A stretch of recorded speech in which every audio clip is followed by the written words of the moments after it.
মুসলমান ভাইরে আমার, গুনাহ আপনার আমার মাঝে আছে। আল্লাহ তাআলা শয়তানকে সুপ্রিটি 3টা পাওয়ার দিয়েছে। সূরা বাকারার ভিতর আল্লাহ রাব্বুল আলামিন সুন্দর করে 32 থেকে 43 নম্বর আয়াত পর্যন্ত ধারাবাহিকভাবে আল্লাহ তাআলা বর্ণনা করে এই 10টি আয়াতের সামারাইজ আপনাকে 3টা উপহার আল্লাহ তাআলা 3টা সুপ্রিটি পাওয়ার শয়তানকে দিয়েছে। জোরে বলেন কয়টা? আর জোরে বলেন, সবাই বলেন কয়টা? 3 আঙ্গুল আসমানের দিকে উঁচু করে বলেন কয়টা? 3টা সুপ্রিটি পাওয়ার। 1 নাম্বার, শয়তানকে আল্লাহ তাআলা কিয়ামত পর্যন্ত হায়াত দান করেছে। ইসরাফিল সিংহায় ফু দেওয়ার আগ পর্যন্ত শয়তান বেঁচে থাকবে, আপনি আমি থাকবো না, ঠিক না? আপনাকে আমাকে গোমরাহি করে কবর পর্যন্ত পাঠিয়ে দিবে ঈমান ছাড়াই, এতটুক দায়িত্ব শয়তান। 2 নাম্বার পাওয়ার, শয়তান আল্লাহর কাছে পাওয়ার নিয়েছে, আমার যারা ভক্ত থাকবে এরা অনাহারে মরবে না, এদের রিজিকের জিম্মাদার আল্লাহ তোমাকে গ্রহণ করা লাগবে। তার মানে শয়তানি যারা করবে এরা কখনো অনাহারে থাকবে না। তার বাস্তব প্রমাণ এখন, ঠিক না? যারা সুদ খায়, ঘুষ খায়, দামি দামি জায়গায়, এমন কি মসজিদের সভাপতি সেক্রেটারি পর্যন্ত সুদখোর, ঘুষখোর। আসতে বলেন, কেউ শুনে ফেলবে তো? কথা জোরে বলেন, ঠিক কি না? টাকা আছে তো মামু আছে, যা দাম তা, ঠিক না? মামু নাই, দাম নাই। 5 ওয়াক্ত মসজিদের সভাপতি কে হবে যে 5 ওয়াক্ত নামাজের ইমামতি করার যোগ্যতা রাখে? এমন সুদ করে দিয়েছে, একদিন ইমাম না থাকলে অনেক বেশি টেনশনে মুসল্লিরা। কথা বলেন না কেন? আমি মনে করি ইমামদেরকে ধমক দেয় কি কারণে জানেন? ইমাম একদিন নাই, ধমক দেয়, হুজুর গেছিলেন কই?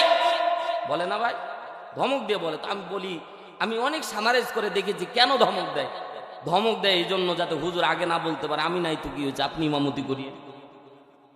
ও তো পারবে না ভাই, এজন্য আগেই ওই রাস্তা বন্ধ করে দেওয়ার জন্য আগেই ধমক দেয়, হুজুর গেছিলেন কই? কেন হুজুরের জরুরত নাই ভাই? কথা বলেন না? সব জায়গায় ছুটি, হুজুরের ছুটি নাই। কথা বলেন না কেন? 2 নাম্বার কথা হলো, শয়তানকে আল্লাহ তাআলা সুপ্রিটি পাওয়ার দিয়েছে। 2 নাম্বার, তার রিজিকের কোনো ঘাটতি থাকবে না। ইমানদার হয়ে দুনিয়ায় চলার চেষ্টা করেন ভাই, দেখবেন আপনি অনেক বেশি কষ্টের মধ্যে থাকবেন, ঠিক না? দেখেন এখনকার দিনে আমার এলাকার মধ্যে, আপনাদের এলাকাও আছে, এক গরিব ব্যক্তি আশা ব্রাক বেঞ্চ থেকে মনে করেন যে 1 লক্ষ টাকা ঋণ নিয়ে এসে আবার বুক ফুলায়া গল্প করে, এই ব্রাক ব্যাংক এনজিও গুলি যদি না থাকতো আমরা বাঁচতাম না গরিবের। আসতে বলেন না উজুবিল্লাহ। কিন্তু আমরা যারা গবেষক, যারা গবেষণা করে দেখেছি, এই ব্রাক ব্যাংক আশা ঠেঙ্গা মারা অসংখ্য ভাইয়ের ভিটা মাটিকে কেড়ে নিয়ে তাদেরকে বসত থেকে বিতাড়িত করে রাস্তায় নামিয়েছে। কথা জোরে বলেন, ঠিক কিনা?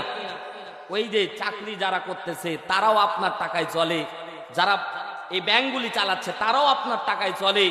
শুধু একটা মোটা অঙ্কের টাকা একবার দিয়ে দেয়, আস্তে আস্তে আপনার কাছে মনে করেন, আমরা তো মনে করছি একক চিন্তা করতেছি, তারা কোটির চিন্তা করে, আর আপনি আমি একক চিন্তা করতেছি। তা আমি মনে করতেছি আমি 10,000 দিলে, 1 লক্ষ নিলে 10,000 লাভ দিলে আমার ক্ষতি কোথায়? এইরকম 1 কোটি যদি হয়, 100 কোটি হয়, তাহলে কত কোটি, মিলিয়ন, ট্রিলিয়ন দ্বারাই কল্পনাও করতে পারবো। আপনি আমি হয় 10,000 টাকার হিসাব করতেছি, কিন্তু তারা 10,000-এর হিসাব করে না, তারা কোটির হিসাব করে। আপনার চারানা পয়সা আপনার কাছে নিলে তাদের অ্যামাউন্টে জমা হয় কোটি টাকা। এজন্যই তো দেখা যায় ম্যানেজারের বেতন 70,000, 80,000, 90,000। আমরাও মনে করেন যে মনে করতেছি। আবার আরেকটা দিক আছে, এই জায়গায় আমাদের সমাজ থেকে কর্জে হাসানা, ধারের প্রথা বন্ধ হয়ে গেছে। ধার কেউ নিতে গেলে দেয় না। কথা বলেন, মুরব্বী চাচা রাস্তা দিয়ে যাচ্ছে, একজনের 2,000 টাকা দরকার, হাজি মানুষ নামাজ পড়তে যাচ্ছে, আসরের নামাজ। জোরে বলেন কিসের নামাজ? জোরে বলেন কিসের নামাজ? কথা কি আমার বুঝতেছেন? আসরের সালাত আদায় করার জন্য ঘর থেকে বের হয়েছে, পিছন থেকে কলিমুদ্দিন বলতেছে, চাচা 2,000 টাকা ধার দাও।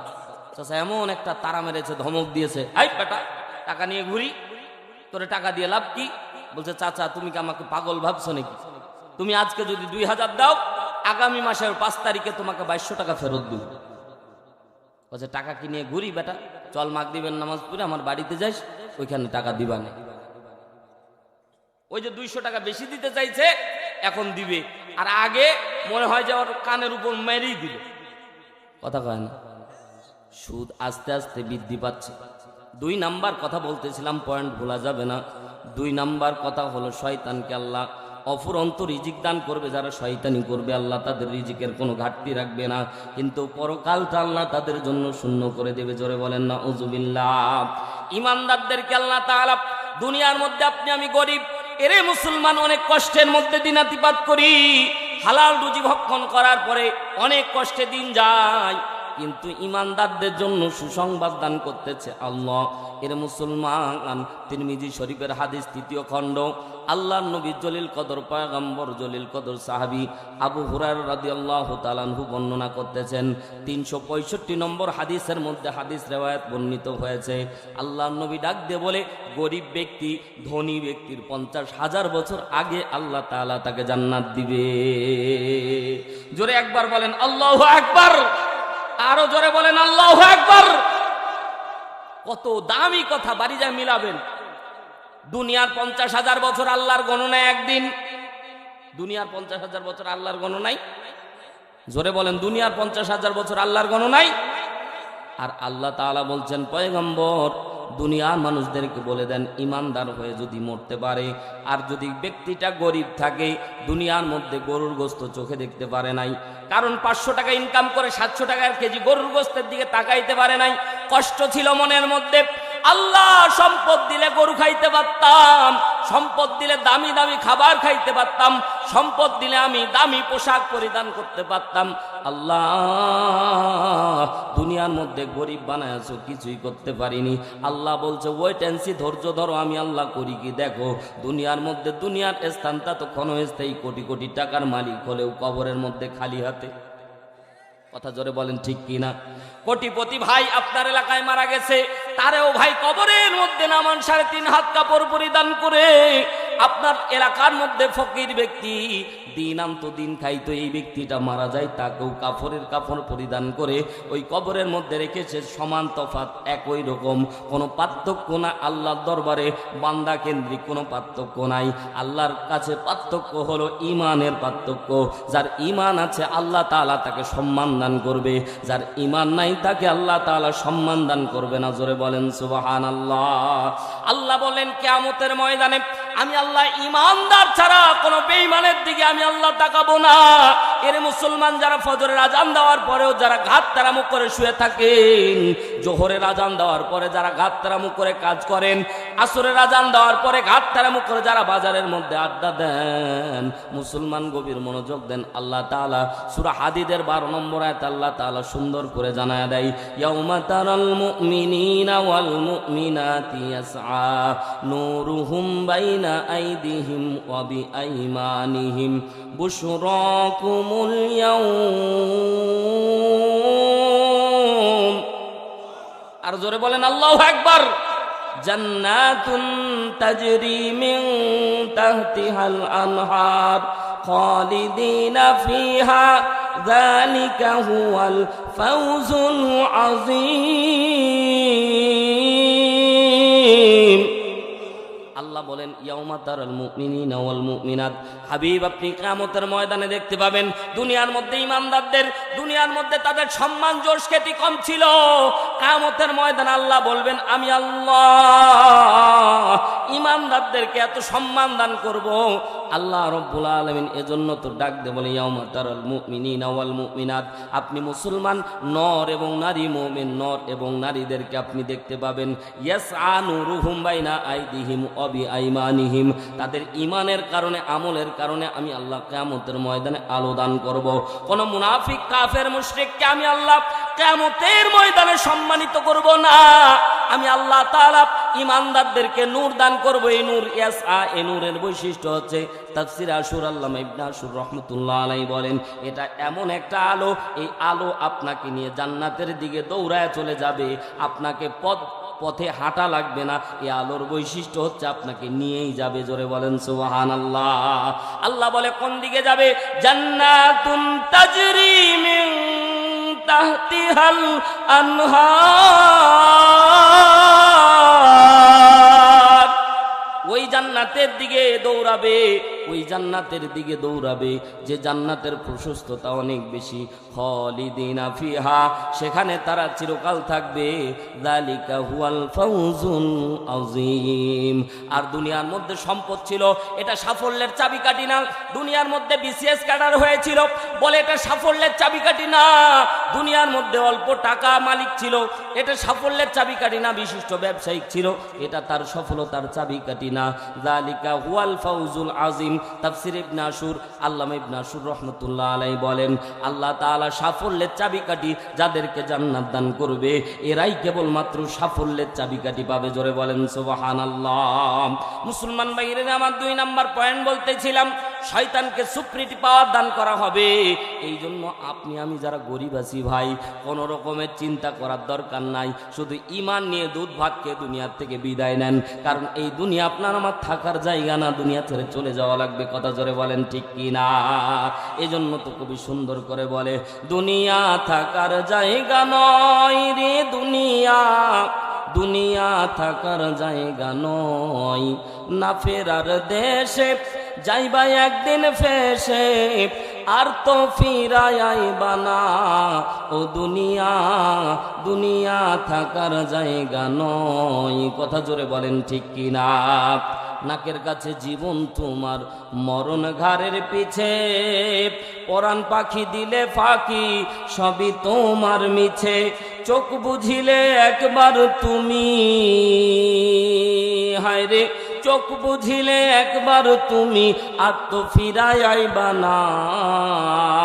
দুনিয়া থাকার জায়গা না, দুনিয়া থাকার জায়গা নয় রে দুনিয়া, দুনিয়া থাকার জায়গা নয়। কথা জোরে বলেন ঠিক কিনা?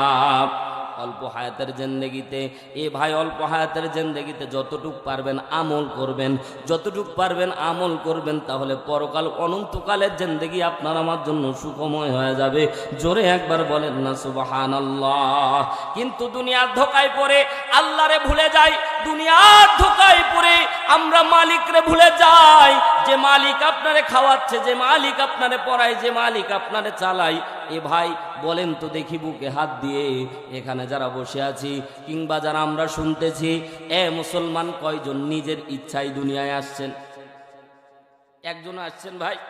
আবার আপনি আমি ইচ্ছা করলেও মরতে পারবো, ব্যাপারটা এমন না। আল্লাহ তাআলা যেদিন আপনার আমার হায়াত শেষ করে দিবে, সেদিনই মৃত্যুবরণ হবে, এর আগে হবে না। কথা জোরে বলেন ঠিক কি না? প্রাণ পাখি উড়ে যাবে পিঞ্জির ছেড়ে, ধরা ধামে সবই রবে, তুমি যাবে চলে। বন্ধু বান্ধব যত, মাতা পিতা তারা শত, সকলই হবে তোমার পরে। মন আমার কেন বান্ধো দালান ঘর? কথা বলেন ঠিক কিনা? একদিন মাটির ভিতরে হবে ঘরে, মন আমার কেন বান্ধো দালান ঘর? যা কিছু করেন আপনার অন্ধকার কবরে যাওয়াই লাগবে, ইচ্ছা হোক অনিচ্ছাই হোক, আপনাকে অন্ধকার কবরে যাওয়াই লাগবে। মুসলমান ভাইরা আমার, 3 নাম্বার সুপ্রিটি পাওয়ার আল্লাহ তাআলার কাছে নিলেন।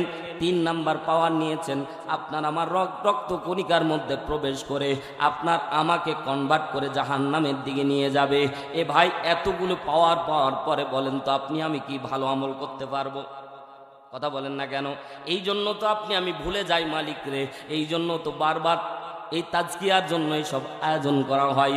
ভুলে গেছি মালিককে। আসার পরে আলোচনা শুনলাম, দেখবেন দিলটা নরম হয়ে গেছে। নামাজ ধরেছে ফজর থেকে, এইরকম হাজারো মুসল্লি আছে না নাই? এজন্য তো বেশি বেশি এই মাহফিলগুলির দরকার। কিন্তু এই মাহফিলের রুহানিয়াত আমরা নষ্ট করে ফেলেছি ভাই।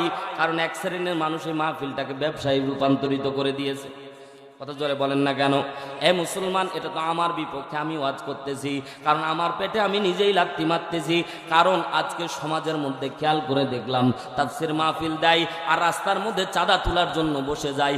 এর মতো খারাপ কিছু পৃথিবীর ইতিহাসে আর নাই। কথা জোরে বলেন ঠিক কি না? মাদ্রাসার ছাত্রগুলিকে নিয়ে, ভাই, সন্তান দিয়েছে হাফেজে কোরআন বানানোর জন্য, সন্তান দিয়েছে আলেম বানানোর জন্য, এদেরকে হাত পাতার শিক্ষা দেয় এই হুজুররা। এর মুসলমান, তোমাকে অত দামি হুজুর আনার দরকারটা কি? আর লক্ষ টাকা দিয়ে এই ছোট্ট ছোট্ট বাচ্চাদের হাত পাতানোর বা দরকার কি? কথা বলেন না কেন? এই জন্য ভাই, শয়তানকে এত সুপ্রিটি পাওয়ার দান করা হয়েছে। এই শয়তান আল্লাহ তাআলাকে বলতেছেন, মাবুদ, ও আল্লাহ, আপনি জান্নাত বানাইছেন কয়টা? জান্নাত কয়টা? জোরে বলেন কয়টা? আপনারা অনেক চালাক, একজন বলছে একটা, একজন বলছে 8টা। শরীফুল ভাই কোন দিকে যাব কোন? শিক্ষক ছাত্রকে বলতেছে যে গুড বানান করো তো। ছাত্র এবার একবার শুরু করছে, A B C D E F G H I J K L M N O P Q R S T U V W X Y Z. Sir বলতেছে বানান করতে বললাম গুড, আর তুমি সবগুলা হরফ তেলাওয়াত করলা, কারণটা কি? বলছে যেগুলো লাগে ওগুলো নিয়ে নেন। তেমন আপনারাও খুব চালাক, একজন বলেছেন একটা, একজন বলেছেন 8টা। যাক, আলহামদুলিল্লাহ, দুইটাই ঠিক। জোরে বলেন সুবহানাল্লাহ। জান্নাতের দরজা থাকবে 8টা, স্তর হচ্ছে একটা। জোরে একবার বলেন আল্লাহু আকবার। দরজা থাকবে, ওগুলো দরজা। আল্লাহু আকবার বলেন। জান্নাতটা আল্লাহ তাআলা এইভাবে সাজিয়েছে। কোরআন দিয়ে আয়াত দিয়ে বললে ভালো লাগতো, কিন্তু লম্বা সময় লাগবে। জান্নাতটাকে আল্লাহ সাজিয়েছে, জান্নাতের উপরটা যেটা, ওটা জান্নাতুল ফেরদাউসের দরজা। জোরে বলেন সুবহানাল্লাহ। এরপরের স্টেপ স্টেপ করে আল্লাহ তাআলা সাজিয়েছে। আর জান্নাতটা এমন কাজ ঘর দিয়ে একজন আরেকজনকে দেখতে পাবে। জোরে একবার বলেন সুবহানাল্লাহ। এজন্য জান্নাতের ব্যাপারে আল্লাহ তাআলা বলছে, আমি এমন জান্নাত তৈরি করেছি যা তোমাদের কখনো চোখ কখনো কল্পনাও করতে পারবে না। জোরে একবার বলেন না সুবহানাল্লাহ। এ ভাই, যদি বলা হয় জান্নাতের প্রত্যেকটা ইট সোনা রূপা দিয়ে তৈরি, বিশ্বাস হবে? আল্লাহু আকবার। বিশ্বাস তো মুসলমানদের করতে হবে। আল্লাহ তাআলা বানিয়েছে, এই সাধারণ ইট দিয়ে বাড়ি দিতেই কত হিমশিম খায়। আর এক একটা ইট, ইট মানে বুঝেন, এক একটা ইট। আল্লাহু আকবার। বলেন কি হুজুর? আল্লাহু আকবার। আল্লাহ তাআলা অল্প হায়াতের অল্প আমলের বিনিময়ে আল্লাহ তাআলা চিরস্থায়ী জান্নাত দান করবে। জোরে একবার বলেন না সুবহানাল্লাহ। তো আমি বলতেছিলাম, এই শয়তান সুপ্রিটি পাওয়ার পরে আল্লাহকে বলছে, আল্লাহ তুমি জাহান্নামের সংখ্যা বাড়াইতে পারো। তখন আল্লাহ তাআলা ফেরেশতাদেরকে সাক্ষী রেখে একটা কথা বলেছিলেন। সবাই একবার জোরে বলবেন আল্লাহু আকবার। রেডি থাকেন, আমি যখন বলবো আল্লাহ কি বলেছিল, তখন সবাই আল্লাহু আকবার বলবেন, কেউ জবান বন্ধ রাখবেন না। পারবেন তো ইনশাআল্লাহ? আল্লাহ ফেরেশতাদেরকে বলছিল, দেখো শয়তান কি বলে। শয়তান বলতেছে, আমার সব বান্দারে সে কনভার্ট করে জাহান্নামে নিয়ে চলে যাবে। শয়তান বলেছিল, আমি আপনার বনি আদমের ডান দিক থেকে, বাম দিক থেকে, সামনে থেকে, পিছন থেকে অ্যাটাক করে আপনার বান্দাদেরকে জাহান্নামে নিয়ে চলে যাব। আল্লাহ তাআলা ফেরেশতাদেরকে বলেছিল, শয়তান ডান চিনে, বাম চিনে, সামনে চিনে, পিছন চিনে, কিন্তু শয়তান জমিন আর আসমান চিনে না। আমার বান্দা যদি সেজদায় পড়ে, আমি আল্লাহরে একবার আল্লাহ কয়া 2 ফোঁটা চোখের পানি যদি জমিনে ফালাইতে পারে, বান্দা পাহাড় সমপরিমাণ গুনাহ করলেও আমি আল্লাহ মাফ করে দিই। আরো জোরে বলেন আল্লাহু আকবার। আল্লাহর নবী সাল্লাল্লাহু আলাইহি ওয়াসাল্লামকে যখন এই কথাগুলি শোনানো হচ্ছিল, আমি গাজাখড়ি গল্প বলতেছি না, সূরা তাহরিমের 8 নম্বর আয়াতের ব্যাখ্যা করব। এই আগেকার মুহূর্তের ঘটনা আপনাদেরকে বলছি, তাও কোরআন এবং হাদিস দিয়ে। জোরে বলেন সুবহানাল্লাহ। আল্লাহর নবী এগুলো ভাবতেছিলেন, আর মনে মনে ভাবতেছিলেন, আল্লাহ কিয়ামতের ময়দানে আমার চোখের সামনে আমার উম্মতকে জাহান্নামে নিয়ে যাওয়া হবে, এই দৃশ্য আমি দেখতে পারবো না। আমার প্রত্যেকটা উম্মতকে জান্নাত দিতে হবে। আরো জোরে বলেন সুবহানাল্লাহ। বিশ্ব নবী ভাবনা চিন্তা কাদেরকে নিয়ে? জোরে বলেন কাদেরকে নিয়ে? উম্মত তো ভাই চাষতো কথা বলেন না, আমাদেরকে নিয়ে। আমরাই তো নাকি বলে, এত দূরে ঠেলে দেন কেন? বলেন না আমাদেরকে নিয়ে। কাদেরকে নিয়ে ভাবে? সবাই বলেন কাদেরকে নিয়ে ভাবে? নবীর চিন্তা হলো, অন্যান্য নবীর হায়াতের দিকে তাকায় দেখেছে লম্বা হায়াত, ইবাদত করেছে। হযরত নূহ আলাইহিস সালাতু ওয়াস সালাম 950 বছর দিনের দাওয়াত। অন্যান্য পয়গম্বর 1000, 1200, 1000 কোথায় 1000 বছর, আর আপনার আমার কোথায় 50-60 বছরের হায়াত। এই অল্প হায়াতের জিন্দেগিতে আমল হবে অল্প, কিন্তু যারা 100 বছর বেঁচেছে, বলেন তো তার আর আমার বয়স কি এক হইল? একজন 1000 বছর আমল করেছে, আপনি আমি 70 বছর আমল করলাম, এক হলো না। নবী আমার চিন্তা করতেছেন, আল্লাহ উম্মতের হায়াত অল্প অল্প হায়াতের উম্মতে, তাও আবার শয়তান ধোঁকা দিয়ে উম্মতকে জাহান্নামী বানায় দিবে। এই দৃশ্য আমি কিয়ামতের ময়দানে রাসূল দেখতে পারবো না। 2 নাম্বার, আল্লাহর নবী 2টা চিন্তা করেছিল, তাফসিরে কাবিরের ভিতরে বর্ণিত হয়েছে। আল্লাহর নবী 2টা চিন্তা করেছিল। 1 নাম্বার, আমার উম্মতদেরকে মাফ করে জান্নাত দেওয়া লাগবে। 2 নাম্বার, আমার উম্মত যদি গুনাহ করে থাকে, গুনার একটা কিতাব তৈরি হবে। ওই কিতাব কিয়ামতের ময়দানে প্রত্যেক ব্যক্তির আমল নামা আল্লাহ হাতের মধ্যে দান করবে। অনেক আল্লাহর বান্দা এখানে বসে আছেন, পর্দা নিশে আমার মা বোনেরা, অনেকেই বলতে পারেন হুজুর গুনার আবার কিতাব কেমন, এটা কেমন ব্যাপার হলো? আল্লাহ তাআলা কোরআনের মধ্যে স্পষ্ট করে বর্ণনা করে দিচ্ছেন। আল্লাহ তাআলা সূরা বনী ইসরাঈল 14 আল্লাহ তাআলা বান্দার আমলনামা হাতে দিয়ে দিবে। আল্লাহ তাআলা বলবেন ইকরা, পাঠ করো। মুফাসসির ইকরাম বর্ণনা করে, তাফসীর ইবনে কাসির, আল্লামা ইবনে কাসির রাহমাতুল্লাহ আলাইহি বলেন কারাতুল আমাল, দুনিয়ার মধ্যে কি আমল করেছো আল্লাহ তাআলা পাঠ করতে বলবে। আমলনামা হাতের মধ্যে দেওয়া হবে। আমরা আমলনামা পাঠ করার পরে, আমলনামা পাওয়ার পরে আশ্চর্য হয়ে যাব। আল্লাহ তাআলা ওই কথাটাও কোরআনে সূরা কাহাফের 49 নম্বর আয়াত আল্লাহ তাআলা বলছে মালি হাদাল কিতাব, আল্লাহ এ আবার কেমন কিতাব দান করলেন, লা ইউগাদিরু সগীরাতাও ওয়ালা কাবীরা, যেখানে ছোট আমলটাও বাদ যায় নাই, বড় আমলটাও বাদ যায় নাই, সব আমল যিনি লিপিবদ্ধ করে রেখেছেন। জোরে বলেন তিনি কে? ওই রাত 12টার দিকে ঘোমটা মুড়ি দিয়ে সার্কাসের মধ্যে ঢুকেছিল, দুনিয়ার কেউ দেখে নাই, দেখেছে কে? আসতে বলেন, জোরে বলেন, দেখেছে কে? এরে মুসলমান, আরো শক্ত কথা, আল্লাহ তাআলা সূরা ইনফিতারের 11 নম্বর আয়াতে আল্লাহ তাআলা বলছেন বান্দারা, তাও যদি বিশ্বাস না হয়, আমি আল্লাহ আরো বিশ্বাস আনয়ন করার জন্য তোমাদেরকে বলছি, কিরামান কাতিবিনা ইয়ালামুনা মা তাফআলুন।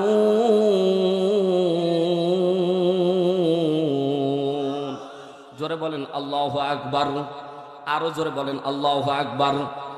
আমরা মনে করি কিরামান কাতিবিন মানে 2 জন ফেরেশতা, আমরা কিন্তু মনে করি ভাই, ঠিক না? যদি আমার থেকে আপনাদের কথা ভিন্ন হয়, আপনারা কাউন্টার দিবেন। সব যে হুজুর ঠিক বলবে ব্যাপারটা মানে ভুলও তো বলতে পারে। আমি তো মাটির মানুষ ভাই, ঠিক না? এই মাটির চামড়া ভুল স্লিপটান হতেও পারে।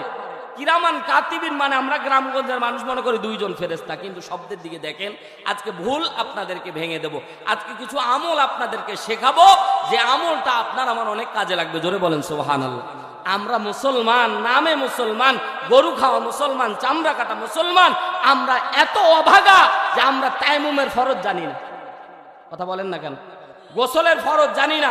আমি যদি এখানে গোসলের ফরজ বলা হয়েছে, কিন্তু সুন্নাত তরিকায় গোসল ফরজ হওয়ার পরে সুন্নাত তরিকায় গোসল করার পদ্ধতি যদি জানাই, জিজ্ঞাসা করতে চাই, গোল্ডেন A+ সবাই ফেল করবেন, ঠিক না? ঠিক না? তাহলে আজ গোসলের ফরজ। 2 নাম্বার কথা, মা বোনেরা আছে, আমরা আমাদের নাজাসাত লাগার পরে, কাপড় ধোয়ার পরে দেখবেন যে খেয়াল করে আপনি আপনার গিন্নির দিকে তাকাবেন, দেখবেন কাপড় একবার ধুয়ে আস্তে করে চিপে নেড়ে দিয়েছে। ওই কাপড় পরিধান করে কিয়ামত পর্যন্ত নামাজ হবে। ওই কাপড় পবিত্র করার একটা পদ্ধতি রাসূল শিক্ষা দিয়েছে। জোরে বলেন সুবহানাল্লাহ। এই জন্য নামাজের বাইরের যে ফরজ, বলেন কাপড় পাক আছে না নাই? কথা বলেন না কেন?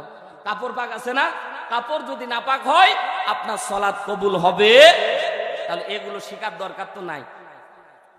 1 নাম্বার, আমার দিকে তাকান, আজকে শিখে যাব। অনেকে বলবেন হুজুর এত দামি মজলিস করে এগুলি ছোট্টখাটো কিছু শিখার দরকার।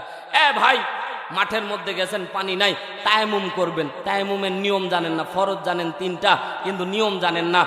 রাসূল বলেছে আমি যে পদ্ধতিতে তোমাদেরকে আমল শিখায় দিয়েছি, তোমরা নিজে যদি বানাও ওটা আমল না। কথা বলেন, ঠিক না? রাসূল যে পদ্ধতিতে শিখায় দিয়েছে ওই পদ্ধতির নাম আমল, বাদ বাকি আপনি মন মতো করবেন, ওটা আমল না। আমরা তায়াম্মুমের ফরজ 3টা, কারণ তায়াম্মুম করতে হয় মাটি দিয়ে, ঠিক না? ঠিক না? মাটি দিয়ে করতে হয়। এক জায়গায় এরকম ওয়াজ করেছি, পরের দিন এক চাচি ফোন দিয়ে কয়, ভাইস্তা এমন ওয়াজ করে দিয়ে গেলা, পরের দিন তোমার চাচা ধান কাটতে যায় মাটি মেখে আসছে। মাটি মাখবে কারণ কি?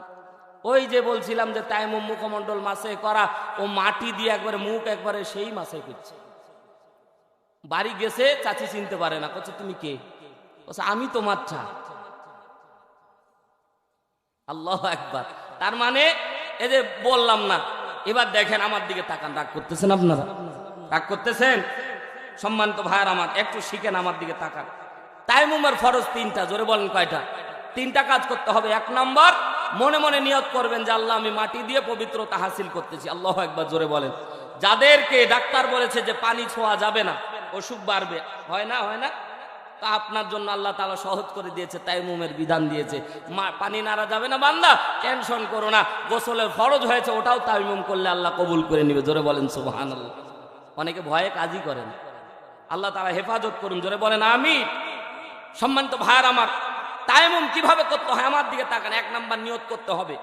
নিয়ত হবে আল্লাহ তাআলা নিয়ত এতটুক মনের মাঝে খালি নিয়ে আসবেন যে আমি পবিত্রতা অর্জন করতে, এটুক না। আর আমরা নাই তো আনুসাল্লিম বিভিন্ন রকমের এই চটি বইগুলোতে এগুলো শিখায় দিয়ে আমরা এমন নিয়ত ধরি নামাজের মধ্যে, নামাজ ছুটে যায় ওই নিয়ত করতে করতেই শেষ। দেখবেন কিছু মুসল্লি আছে আপনার ডানে বামে দাঁড়াবে, নাই তো আনুসাল্লি লিল্লাহি তাআলা আরবার রাকাতি সলাতি ফজরের সুন্নাতি, কথা কয় না। এইদিকে দেখবেন ইমাম সাহেব 1 রাকাত শেষ, ও আবার এত স্পিরিটে আগে 1 রাকাত আদায় করে ও আবার ইমামের সাথ ধরে, কথা কয় না, ঠিক না। আমরা এইরকম নামাজ পড়ি। 1 নাম্বার নিয়ত করবেন। 2 নাম্বার মুখমণ্ডল মাসে করা, আমার দিকে তাকান। এই যে মাটি আস্তে করে আমার দিকে তাকাচ্ছেন, এই দিকে তাকান। এই যে মাটি, 2 হাত মাটিতে রাখবেন, রাখার পরে 3 বার ঝেড়ে নিতে হবে। সুবহানাল্লাহ বলেন। এ ভাই, আল্লাহ তাআলা মাটি মাখানো উদ্দেশ্য না, আল্লাহ তাআলা তোমার মনের অবস্থা জানতে চাচ্ছে। মাটি দেখেন আর আছে, 3 বার ঝাড়লে মাটি আর থাকবে? আস্তে করে মুখমণ্ডল মাসে করে নেন, আবার মাটিতে হাত রাখবেন। এবার দেখেন আমার দিকে তাকান। এই জায়গায় আমরা ভুল করি, হাত মাসের সময় একটা নিয়ম আছে, সুন্নাত তরিকা, রাসূলের সুন্নাত তরিকা আছে, আমরা এটা জানি না। আমরা মনে করি এইরকম করলেই শেষ, কিন্তু না, আমার দিকে তাকান। এখানে একটা নিয়ম আছে, এইরকম করে মাটিতে হাত দিলাম, দেওয়ার পরে এই জায়গায় 2টা কাজ আছে। এই যে আমরা 5টা আঙ্গুল, কয়টা আঙ্গুল? হাত তুলেন, কয়টা আঙ্গুল? সবাই 2 হাত তুলেন। শিখতে হবে ভাই, এগুলো শিকার জিনিস। আজকে শিখে গেলে আর ভুলবেন না, যাকে দেখবেন তাকে শিখাবেন। এই যে 5টা আঙ্গুল 2 ভাগ করেন, এই 3 আঙ্গুল একদিকে আর 2 আঙ্গুল একদিকে, যদি না হয় আলাদা করে রাখেন। এই যে দেখেছেন আমার দিকে, এবার দেখেন এটা 2টা অংশ। এই ডান হাতটা বাম হাতের এই জায়গায় নেবেন, আমার দিকে তাকান। শিখে যান ভাই, আপনি আমার মতো করেন, এই জায়গায় নেন, এখান দিয়ে এই পর্যন্ত আসবে। এই যে আঙ্গুল 2টার খেলা শেষ। এবারে 3 আঙ্গুল আছে, এই 3 আঙ্গুল দিয়ে এই দিক দিয়ে এইখানে নিতে হবে। আল্লাহু আকবার, জোরে বলেন। এবার বাম হাত এখানে নিবেন, এইভাবে নিয়ে আসবেন, এই 3 আঙ্গুল দিয়ে এইখানে নিয়ে যাবেন। এটা হচ্ছে সুন্নাত তরিকার তায়াম্মুম। জোরে একবার বলেন না সুবহানাল্লাহ। আজকে থেকে তাহলে আর তায়াম্মুম ভুল হবে? তাহলে আজকে যদি মাহফিল করে কিছুই না হয়, অন্তত তায়াম্মুম শিখেছেন, ঠিক না? আমরা 2টা জানলেও এই হাত মাসে করার নিয়মটা অনেকেই জানি না। সুন্নাত তরিকা অনুযায়ী আল্লাহ তাআলা আমল করার তৌফিক দান করুন, বলেন আমিন। তাহলে বলতেছিলাম, আমি আপনাদের খেদমতে বলতেছিলাম, রাসূল সাল্লাল্লাহু আলাইহি ওয়াসাল্লাম আল্লাহর কাছে বলতেছিলেন, আল্লাহ আমার উম্মতের গুনার কিতাব হবে কিয়ামতের ময়দানে, আমার উম্মতের গুনার কিতাবটা আমার হাতে দান করবেন। জোরে বলেন আল্লাহু আকবার। এটা নিয়ত করেছে, এটা চিন্তা করেছে। আল্লাহর নবী রাত্রিবেলা ঘুমিয়েছে, এশারের সালাত আদায় করে নবী আমার ঘুমের মধ্যে গেছে, তন্দ্রা গেছে, এখনো নিদ্রা যায় নাই। ঘুমের 2টা ভাব আছে ভাই, একটা তন্দ্রা আর একটা হচ্ছে নিদ্রা। যেটা চূড়ান্ত রূপ ওটাকে নিদ্রা বলা হয়, আর তন্দ্রা আবসা আবসা, কেউ কথা বললে শোনা যায়, ঠিক না বেঠিক? জোরে বলেন।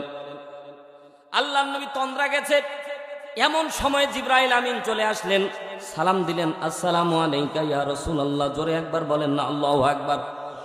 জিবরাইল আমিন বিশ্ব নবীকে সালাম দিয়ে বললেন, নবী গো, আজকে আপনি সারাদিন যে চিন্তা ভাবনা করেছেন উম্মতকে নিয়ে, আল্লাহ তাআলা আপনার জন্য কোরআনের একটি আয়াত দান করবেন। জোরে একবার বলেন না সুবহানাল্লাহ। এটা হচ্ছে আয়াত নাজিলের পদ্ধতি, শানে নজুল বলা হয়। যে ঘটনাকে কেন্দ্র করে আল্লাহ তাআলা আয়াত দেয়, এটাকে বলা হয় শানে নজুল। জোরে একবার বলেন সুবহানাল্লাহ। তাফসীরে রুহুল মানিতে বর্ণিত হয়েছে যে আল্লাহর নবী জিবরাইল আমিন বললেন, ইয়া রাসূলুল্লাহ, আল্লাহ আয়াত দিবে। এতটুক বলে জিবরাইল বলছে, আজকে জিবরাইল আমি আয়াত নিয়ে আসিনি, আল্লাহ তাআলা সরাসরি আপনার সাথে কথা বলবে। যারা সুবহানাল্লাহ বললেন না লস খেলেন। জোরে বলেন না সুবহানাল্লাহ। অনেকে বলবেন, হুজুর এটা গাঁজাখুরি গল্পের মতো হইলো, আল্লাহ নবীর সাথে কথা বলতেছে। এ ভাই, এখন তো আর ওই জামানা নাই যে গাঁজাখুরি গল্প বলে চলে যাব। এখন তো ভাই গুগল, ইউটিউবের যুগ।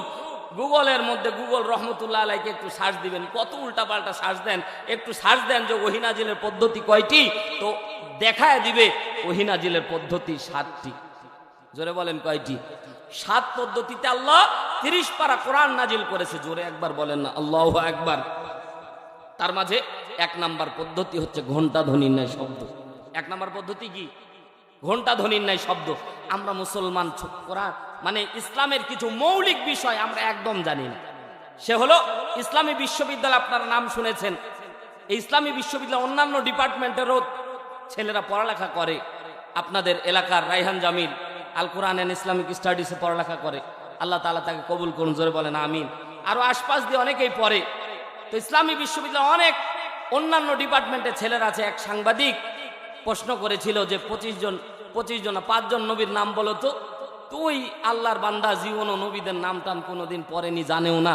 এখন সে মাঝে মাঝে শুনতো, ওই অনুযায়ী বলতেছে 1 নাম্বার আদম আলাইহিস সালাম, 2 নাম্বার হাওয়া আলাইহিস সালাম, 3 নাম্বার ইব্রাহিম, মানে কমন নামগুলি।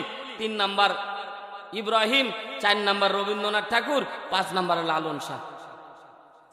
ও মনে করেছে কবি আর নবী। ও তো শিক্ষিত, তো কারণ গ্রাজুয়েশন যারা ইউনিভার্সিটিতে পড়ে এদের কিছু না থাকলেও মাথায় ভাই কিছু আছে। এরা তো শিক্ষিত, ওরা নবী আর কবি এটা বুঝে নাই। ও মনে করেছে এত বড় বড় দাড়ি নবী না হয়ে পারে। আরে মনে করেন যে এই লালন শাহের মাজারে যায়, মাঝে মাঝে টান দিত আছে না। পৃথিবীর মধ্যে একটা জায়গা আছে বৈধভাবে হালালভাবে গাঁজা টানা যায়, ওটা হচ্ছে লালনের মাজার, কুষ্টিয়া। বৈধভাবে পুলিশ বসে আছে, পুলিশ পাহারা দিচ্ছে। আপনাকে চিন্তা করা যায় কোন যুগে আমরা বাস করতে। পুলিশ পাহারা দিচ্ছে আর ওরা বসে বসে টানতেছে। খাজার নামে মাজার করে দেখায় যারা খাজার শান, দিনে করে ভন্ডামি আর রাত্রে মারে গাজায় টান। কথা জোরে বলেন ঠিক কি না? এরে মুসলমান, বলতেছিলাম একজন মুসলমান 5 জন পয়গম্বরের নাম বলতে পারে না, কপাল পোড়া। এই জন্য তো বলতেছি 7 পদ্ধতিতে আল্লাহ তাআলা কোরআনুল কারীম নাজিল করেছে। 1 নাম্বার ঘন্টা ধ্বনির নাই, গভীর মনোযোগ দেন। 2 নাম্বার আল্লাহ তাআলা সরাসরি বিশ্বনবীর সাথে কথা বলেছে। 3 নাম্বার পদ্ধতি জিবরাইল নিজ আকৃতিতে আসতো মাঝে মাঝে। 4 নাম্বার পদ্ধতি আল্লাহ নবীর কাছে মানুষের আকৃতিতে জিবরাইল আসতো দাহিয়াতুল কালবির রূপে। 5 নাম্বার পদ্ধতিতে হলো মাঝে মাঝে ইসরাফিল আলাইহিস সালাতু ওয়াস সালাম ওহী নিয়ে আসতো। 6 নাম্বার পদ্ধতি হলো ঘুমের ভিতরে আল্লাহ তাআলা বিশ্বনবীকে ওহী দান করেছিল। 7 নাম্বার পদ্ধতি সরাসরি আল্লাহ তাআলা নবীকে ওহী দান করেছিল। জোরে বলেন সুবহানাল্লাহ। মুসলমান ভাইরা আমার, আমি যে ঘটনা বর্ণনা করতেছি এই ঘটনার বলেন তো ওহী নাজিলের 7 পদ্ধতির 2টা পদ্ধতি আছে না নাই? আল্লাহ তাআলা বিশ্বনবীর সাথে কথা বলতো। 2 নাম্বার আরেকটা পদ্ধতি আছে স্বপ্ন যোগে। আল্লাহর নবী জিবরাইল আলাইহিস সালাতু ওয়াস সালাম বললেন, নবীজি এখন আমি কথা বলবো না, সরাসরি আল্লাহ তাআলা আপনার সাথে কথা বলবেন। রব্বুল আলামিন আল্লাহ তাআলা বিশ্বনবীকে সর্বপ্রথম সালাম দান করলেন, আসসালামু আলাইকা ইয়া হাবিবাল্লাহ। জোরে বলেন না আল্লাহু আকবার। মুফাসসিরিন ইকরাম বর্ণনা করে আল্লাহ তাআলা সালাম দেওয়ার দরকার ছিল না, কিন্তু আল্লাহ রাব্বুল আলামিন সালাম দিয়েছে। এই কারণে পৃথিবীর মানুষদেরকে একটা বিষয় চিন্তা করতে হবে। সর্বপ্রথম সালাম যারা দান করবে আল্লাহ তাআলা বলে এরা অহংকার মুক্ত, আমি আল্লাহর সবচেয়ে পছন্দের বান্দা হলো এরা। জোরে বলেন সুবহানাল্লাহ। এলাকার মধ্যে সালামের প্রচলন দিবেন, দেখবেন এলাকাটা সুন্দর হয়ে যাবে। ঘরের মধ্যে বিবিকে সালাম দিবেন, ঘরটা জান্নাতি পরিবেশ হয়ে যাবে। সুবহানাল্লাহ বলে। অনেকে বলছে হুজুর আমি পুরুষ মানুষ আর মহিলা মানুষের সালাম দিব, মাথা খারাপ। সাকিব ভাই মাথা খারাপ হয়েছে হুজুর আপনার, আমি বেটা মানুষ আর আমি মহিলাকে সালাম দিব। ভাই সালাম দেন, 1 দিন 2 দিন 3 দিন দেখবেন, 3 দিন সালাম দেওয়ার পরে বউ দেখবেন দরজার আড়ালে লুকিয়ে থাকবে সালাম দেওয়ার জন্য। কথা বলেন না কেন? তাহলে ভালোবাসা বাড়লো না কমলো? অনেক পদ্মানিশী মা বোন আছে, মা বোনদের ব্যাপারে ওয়াজ আছে ইনশা। তবে যেই ওয়াজটা করতেছি সবার জন্য, জোরে বলেন সুবহানাল্লাহ। সালাম দিবেন। আমাদের এলাকার মধ্যে অনেক মুরব্বী আছে, ছোট ছোট বাচ্চা বা যুবকদের দিকে তাকায় থাকে, কি রে সালাম দেয় না কেন? আছে না আছে না? এমনও দেখেছি মুরব্বী আবার রাইগে দেয়, বলে হ্যাঁ বাবু তোমার মতো বিয়া দোকান কেউ নাই। কথা কয় না? ঠিক না? ঠিক না? জোরে বলেন, জোরে বলেন ঠিক কি না? আমি বলি মুরব্বী তোমার রাগ দেখাইলে আরো তোমার মুখ ভেসকাবে, কিন্তু তুমি যদি ওই যুবকটারে 1 দিন সালাম দাও, ওয়াল্লাহি দেখবেন পরের দিন আপনি সাইকেল নিয়ে গেলে, হেঁটে গেলে, ওই যুবক যদি দূরেও থাকে দৌড়ে এসে সালাম দিবে। কথা জোরে বলেন ঠিক কি না?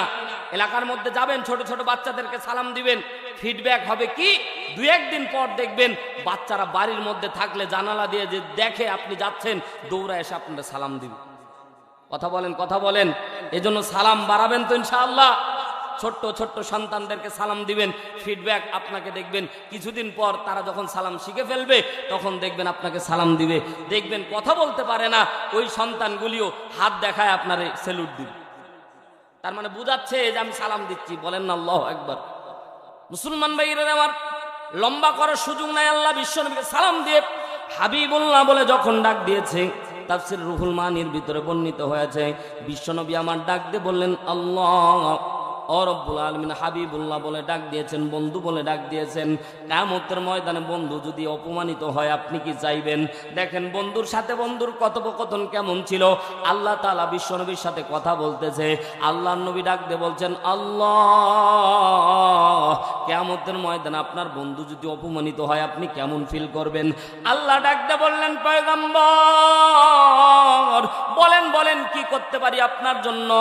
ও পয়গম্বর আজকে আপনার জন্য কি করতে পারি বলেন? সারাদিন কেমন যেন টেনশন ফিল করতেছিলেন, কি নিয়ে ভাবনা চিন্তা ছিল বলেন? আজকে সব মনের কথা আমাকে বলেন, আমি আল্লাহ সন্ধান করব। জোরে বলেন না সুবহানাল্লাহ।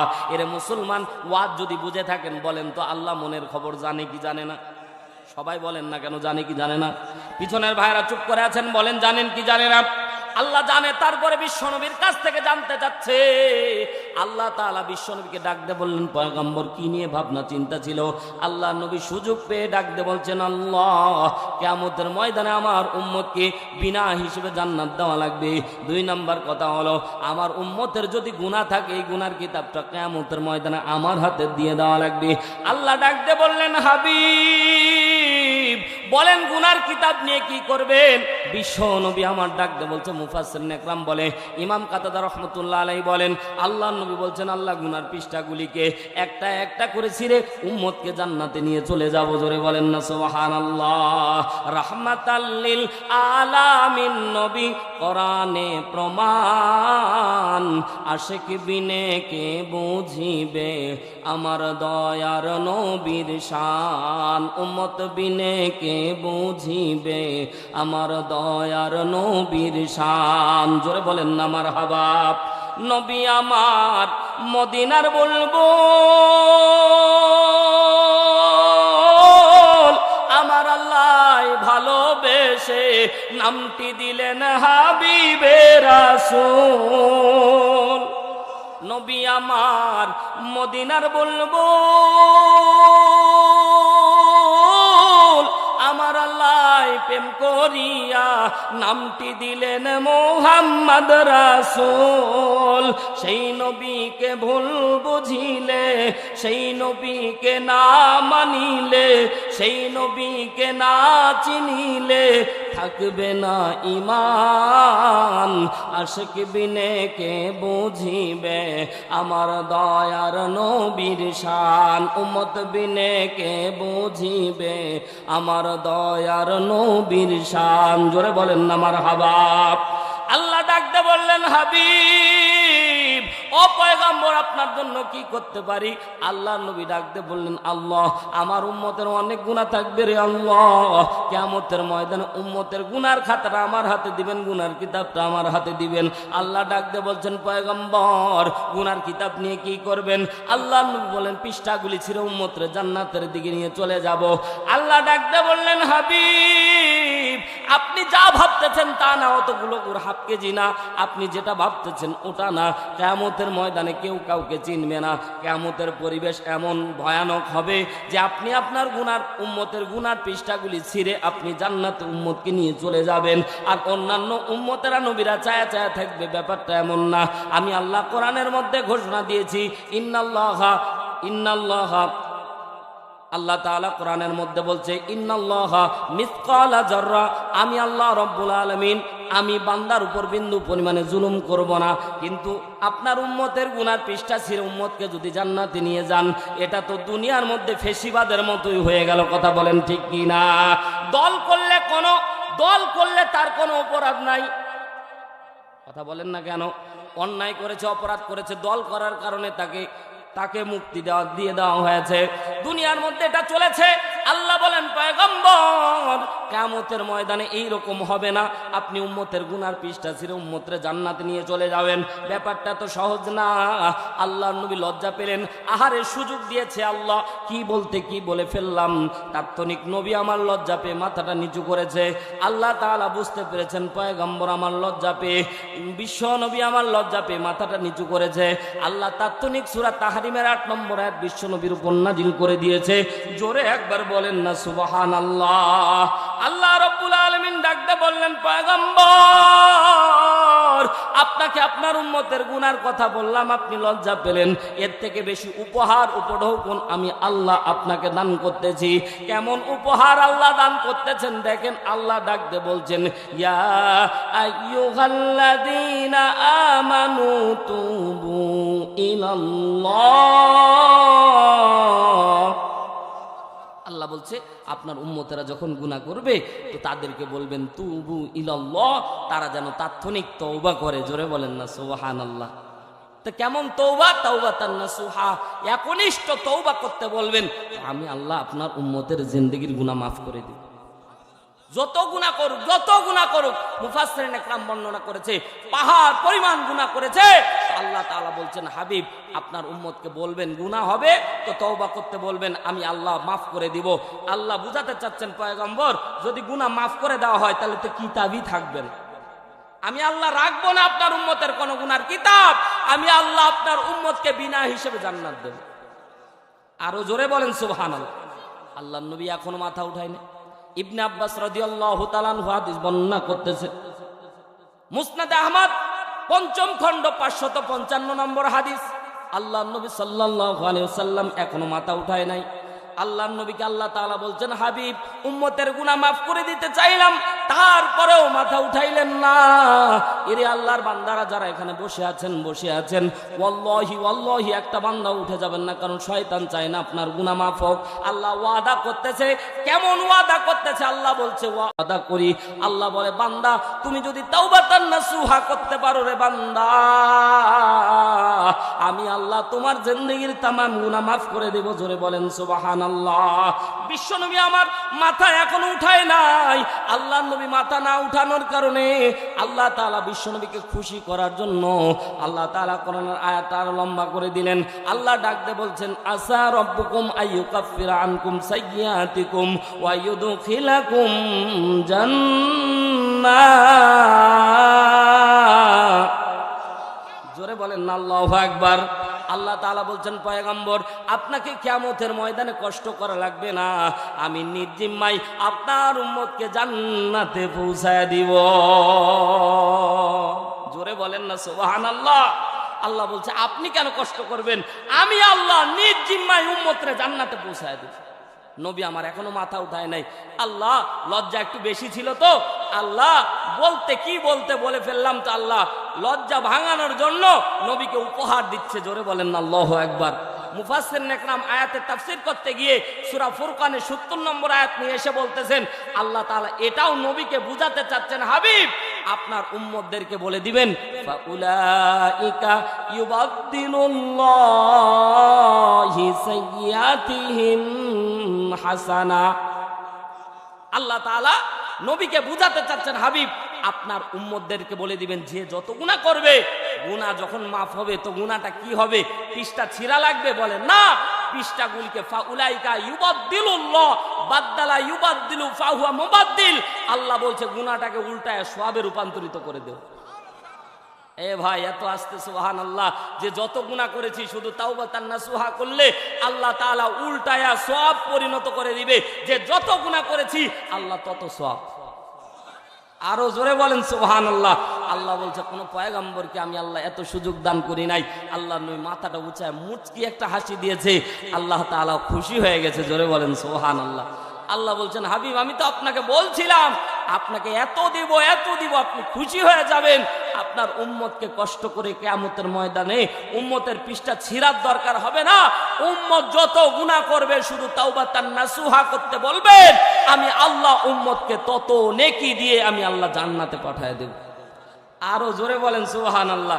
নবী আমার ফজরের নামাজ আদায় করলেন। আদায় করার পর সাহাবা একরামের দিকে মুখ ফিরে চাইলেন, আল্লাহ নবী মুচকি মুচকি হাসতেছেন। আব্দুল্লাহ ইবনে মাসউদ রাদিয়াল্লাহু তাআলা আনহু বলছেন, পয়গম্বর আজকে কোন সুসংবাদ আছে?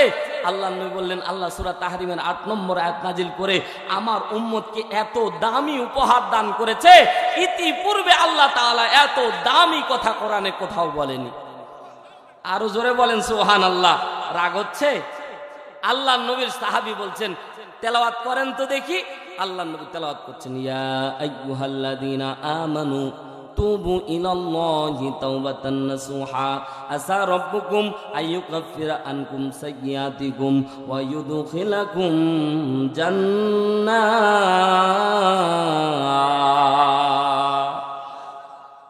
সাহাবীর মধ্যে আব্দুল্লাহ ইবনে মাসউদ বলছেন, রাসূল আরেকবার পড়েন, আরেকবার যদি তেলাওয়াত করেন আমি আব্দুল্লাহ ইবনে মাসউদ এটা মুখস্থ করে নিব। আবার তেলাওয়াত করলেন। ইবনে মাসউদ বলতেছেন, আব্দুল্লাহ ইবনে মাসউদ হাতটা আস্তে করে উঠায় বলছে, ইয়া রাসূলুল্লাহ গুস্তাকি মাফ করবেন, হুজুর একটা প্রশ্ন করতে চাই, কোন তাওবাতান নাসুহা, মান হুয়া তাওবাতান নাসুহা, এটা আবার কোন তওবা, একনিষ্ঠ কোন তওবাকে বলা হয় যে তওবা করলে আল্লাহ জিন্দেগীর গুনাহ মাফ করবে, যে তওবা করলে আল্লাহ জান্নাতের জিম্মাদার হবে, যে তওবা করলে আল্লাহ তাআলা গুনাহটাকে উল্টায় সওয়াবে রূপান্তরিত করে দেবে, এই তওবাটাকে আমাদেরকে আপনি শিখাবেন না? জোরে বলেন সুবহানাল্লাহ। আল্লাহ নবী এবার সাহাবীদেরকে বলছেন, এ সাহাবীরা, সম্মুখ পানে সমবেত সকল সাহাবীকে ডাক দিয়ে বলছেন, সাহাবীরা তোমরা যে তওবা করো গুনাহের জন্য, এই তওবা কবুল হয় কি হয় না তোমরা কি জানো? সাহাবীরা বলছেন, না আমরা তো দেখতে পাই না, আমরা তো জানি না। আল্লাহ নবী বলছেন, 4 পদ্ধতিতে কেউ যদি তওবা করতে পারে। জোরে বলেন কয় পদ্ধতি? আরো জোরে জোরে বলেন কয় পদ্ধতি? 4 পদ্ধতিতে কেউ যদি তওবা করতে পারে আল্লাহ তাআলা তার তওবাটা কবুল হয়েছে কি হয়নি দুনিয়ায় দেখাবে। আজকে ওয়াজ তো জীবনে শুনেছেন, আজকে ওয়াজ দেখাবো। আল্লাহর নবীর কথা আমি অ্যাডভার্টাইজ, হারুন রশিদ অ্যাডভার্টাইজ করতেছি ভাই। আল্লাহর নবী বলেছেন আল্লাহ তাআলা আপনাকে ওই তওবাটা কবুল করেছে কি করে নাই চোখে দেখাবে। জোরে বলেন না সুবহানাল্লাহ। তাহলে এটা শিখার তো দরকার নাই।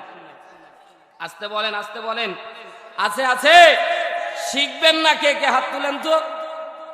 এবার 2-1 মেরে দেছে, তার মানে ঘুম একটু আসছে। লিল্লাহে তাকবীর। এই তাকবীর তো মুসলমানদের স্লোগান না ভাই, জোরে বলেন না নারে তাকবীর। আল্লাহু আকবার। আল্লাহ কবুল করুন, জোরে বলেন আমিন। আল্লাহ নবীকে প্রশ্ন করলেন, মান হুয়া তাওবাতান নাসুহা, মনে আছে তো ইনশাআল্লাহ? আল্লাহ নবী সাল্লাল্লাহু আলাইহি ওয়াসাল্লাম তাওবাতান নাসুহা 4 পদ্ধতিতে তওবা করার নিয়মটা আল্লাহ নবী শিখায় দিবেন। তার আগে আল্লাহ নবী একটা হাদিস বর্ণনা করতেছেন। জোরে বলেন আল্লাহু আকবার। এই হাদিসের মধ্যে আল্লাহ নবী সাল্লাল্লাহু আলাইহি সাল্লাম আল্লাহ তাআলার রহমত বুঝাবেন যে আল্লাহ তাআলা কত রহমত করে বান্দার প্রতি। জোরে একবার বলেন আল্লাহু আকবার। আমরা তো ভাই 5 ওয়াক্ত নামাজ পড়ি, মাঝে মাঝে ছেড়ে দেই, মাঝে মাঝে মিথ্যা কথা বলি, মাঝে মাঝে পাপের মধ্যে লিপ্ত হই। তো আল্লাহ তাআলা আপনাকে আমাকে কি করবেন, আপনার আমার পদ্ধতি কি? আর যারা জীবনেও কোনো দিন আল্লাহরে আল্লাহ কয়ে ডাক দেয় না, তো তাদের কি হবে? একটু এই হাদিসের মধ্যে আল্লাহ নবী বলতেছেন। জোরে একবার বলেন সুবহানাল্লাহ। আল্লাহ নবী বলার আগে সাহাবীদের মনটা আকর্ষণ করার জন্য যে আল্লাহ তাআলা কিভাবে বান্দার গুনাহ মাফ করতে পারে। জোরে একবার বলেন না আল্লাহু আকবার।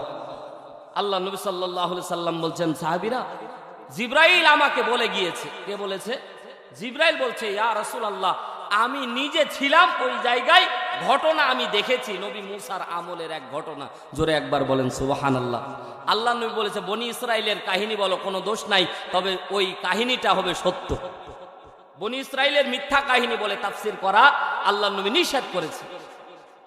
জিবরাইল ডাকতে বললেন, পয়গম্বর আমি জিবরাইল নিজে ছিলাম, ওই দৃশ্য আমি জিবরাইল নিজের চোখে দেখেছি গো পয়গম্বর। ওই দেখা ঘটনা আপনাকে বর্ণনা করতেছি। আল্লাহর নবী ওই ঘটনা সাহাবা একরামকে বর্ণনা করতেছেন, সাহাবা একরাম তাবিঈদেরকে বর্ণনা করেছে, তাবিরা তাবিঈদেরকে বর্ণনা করেছে। এইভাবে ধারাবাহিকভাবে আজকে 2025 সালের 27শে নভেম্বর পর্যন্ত আমি আপনাদের খেদমতে রিওয়ায়াত করতেছি। জোরে বলেন সুবহানাল্লাহ। আল্লাহ নবী ডাক দে বলল, বনি ইসরাইলের প্রতি আল্লাহ তাআলা অসংখ্য নেয়ামত দান করেছিল, তার মধ্যে সবচেয়ে বড় নেয়ামত হলো আল্লাহ আসমান থেকে জান্নাতি খাবার মান্না ও সালওয়া নাজিল করেছে। জোরে একবার বলেন না সুবহানাল্লাহ। কোরআনের মধ্যে সূরা মাইদা খুলে দেখবেন আল্লাহ তাআলা বনি ইসরাইলের জন্য জান্নাত থেকে খাদ্য খাবার দান করত। সকালবেলা খাবার সংগ্রহের জন্য যেত, সারা দিন তারা খাদ্য খাবার পেত, আবার পরের দিন চলে যেত। এর মুসলমান বলেন দেখি, এত সুন্দর যদি আইটেম থাকতো তাহলে কি মানুষের এত পরিশ্রমের দরকার ছিল নাকি? খালি সকালবেলা যাব, খাবো দাবো আর বাবুর মতো ঘুরে বেড়াবো, ঠিক না? পেটের জন্যই তো এত কিছু নাকি? বলেন বলেন। সম্পদ অর্জন করি কিসের জন্য? এই বউ বাচ্চার জন্যই তো নাকি? একটু ভালো থাকবো, ভালো খাবো, এই জন্যই তো সম্পদ, ঠিক না বেঠিক? জোরে বলে।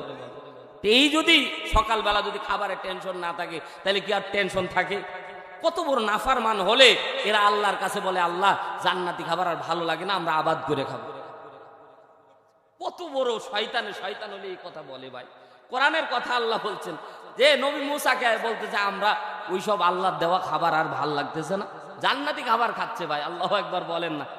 এখন রিসার্চ করে দেখা গেছে যে ওই যে ফিলিস্তিনের মধ্যে ওই ইসরায়েল যারা আছে এরা হচ্ছে বনি ইসরায়েলের বংশধর, এরা বনি ইসরায়েলের বংশধর।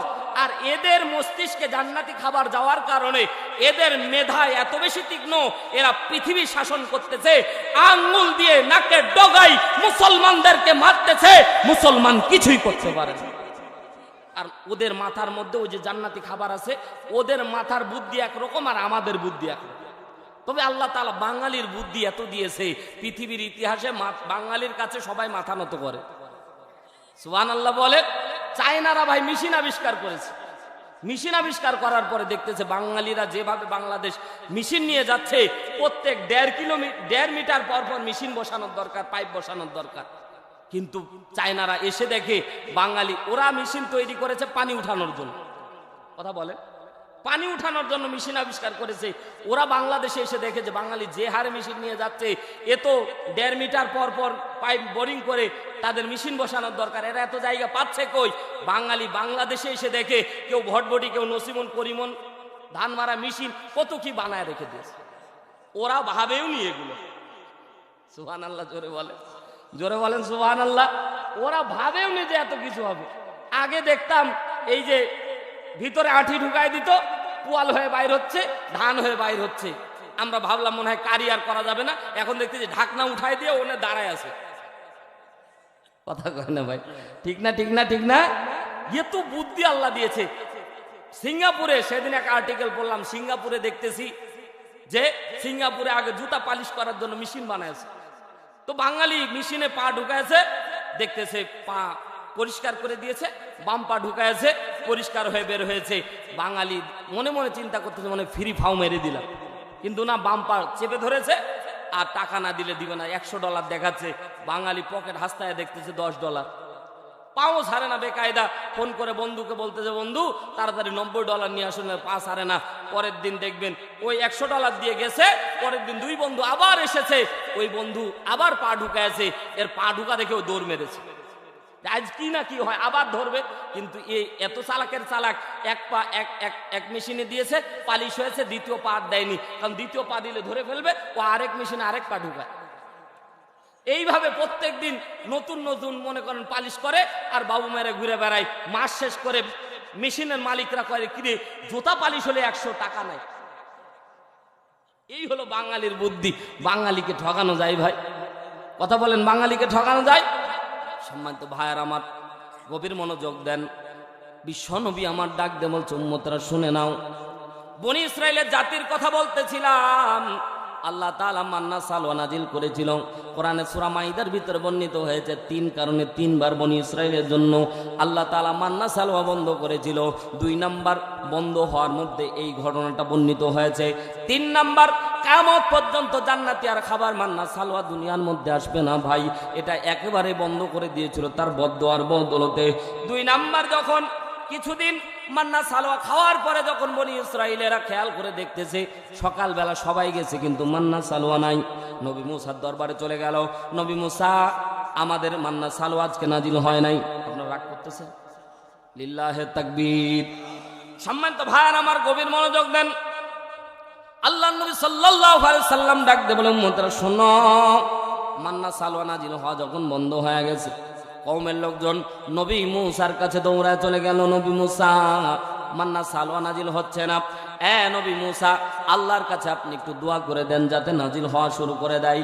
নবী মুসা আল্লাহর কাছে দোয়া করেছেন, আল্লাহ আমার উম্মতের জন্য আবার তুমি মান্না সালওয়া নাজিল করে দাও। সাথে তাৎক্ষণিক আল্লাহ তাআলা ওহী নাজিল করে জানায় দিয়েছে, নবী মুসা তোমার কওমের ভিতরে একজন বদকার ব্যক্তি আছে যে জীবনও কোনোদিন আল্লাহরে আল্লাহ কয়া ডাক দেয় নাই, আমি আল্লাহর ইবাদত বন্দেগী করে নাই। ওই ব্যক্তি জুলুম করছে, এত পরিমাণে বেশি জুলুম করেছে, তাকে এক ঘরে না করে দিলে, তাকে জঙ্গলের মধ্যে ফেলে না দিয়ে আসা পর্যন্ত আমি আল্লাহ রব্বুল আলামিন তোমাদের জন্য মান্না সালওয়া নাজিল করব না। যখন নাম ঠিকানা পেয়ে গেল, এলাকার লোকজন আর দেরি করলো না, তাৎক্ষণিক চলে গেল। যাওয়ার পরে ওই ব্যক্তির বাড়িতে গিয়ে নক করলো। নক করার পরে বাড়িতে যখন দরজা করলো, তবে শর্ত হলো ওই ব্যক্তি যতক্ষণ পর্যন্ত নিজ ইচ্ছায় নিজে যতক্ষণ পর্যন্ত না বলবে জঙ্গলের মধ্যে যাব, ততক্ষণ পর্যন্ত তারে জোর করে জঙ্গলের মধ্যে ফেলে দিয়ে আসলে হবে না, তার ইচ্ছা মতো নিয়ে যাইতে হবে। এরে মুসলমান, জিজ্ঞাসা করি কেউ কি নিজ ইচ্ছায় মৃত্যুবরণ করতে চায়? কথা বলেন না কেন? সেই দিন এই গত 21 তারিখের ঘটনা, আমার মাহফিল ছিল রানী শঙ্কর। আমি বিকেলবেলা ঘর থেকে বের হয়েছি, এই যে আপনার গম গবেষণা কেন্দ্র যে অ্যাক্সিডেন্টটা হলো তার আগের অটোতে আমি ছিলাম। এরে মুসলমান, চোখের সামনে দেখলাম 4টা বডি একবারে নিমিষে নাই হয়ে গেল। রে মুসলমান, কি দাম আপনার, কি দাম আপনার। ওরা যদি জানতো আজকে কান্তনগরের মেলায় আসার কারণে, কেউ বলছে কান্তনগরের মেলায় আসতেছিল, কেউ বলতেছে যে কোনো আত্মীয়র বাড়িতে দাওয়াত খেতে আসতেছিল। ও ভাই, যদি তারা জানতো আজকে এই গম গবেষণা কেন্দ্রের সামনে তারা নাই হয়ে যাবে, ঘর থেকে বের হতো নাকি রে ভাই? এ মুসলমান, কেউ নিজে মরতে চায় না। গভীর মনোযোগ দিয়ে একটু শোনেন। ওই ব্যক্তিকে যখন ডাক দিয়ে বলেছেন, আল্লাহ তাআলা তোমার জন্য ফরমান জারি করে দিয়েছে, তুমি নাকি জীবনে আল্লাহরে আল্লাহ কয়া ডাক দাও নাই, গুনাহ পাপ আর পাপের পরিধি এত পরিমাণে বেড়েছে, তোমার পাপের কারণে আল্লাহ তাআলা বনি ইসরাইলের জন্য মান্না সালওয়া নাজিল করা বন্ধ করে দিয়েছে, তোমারে আল্লাহ তাআলা এক ঘরে করে দিতে বলেছে। এই ব্যক্তি চিন্তা করলো, নবী মুসা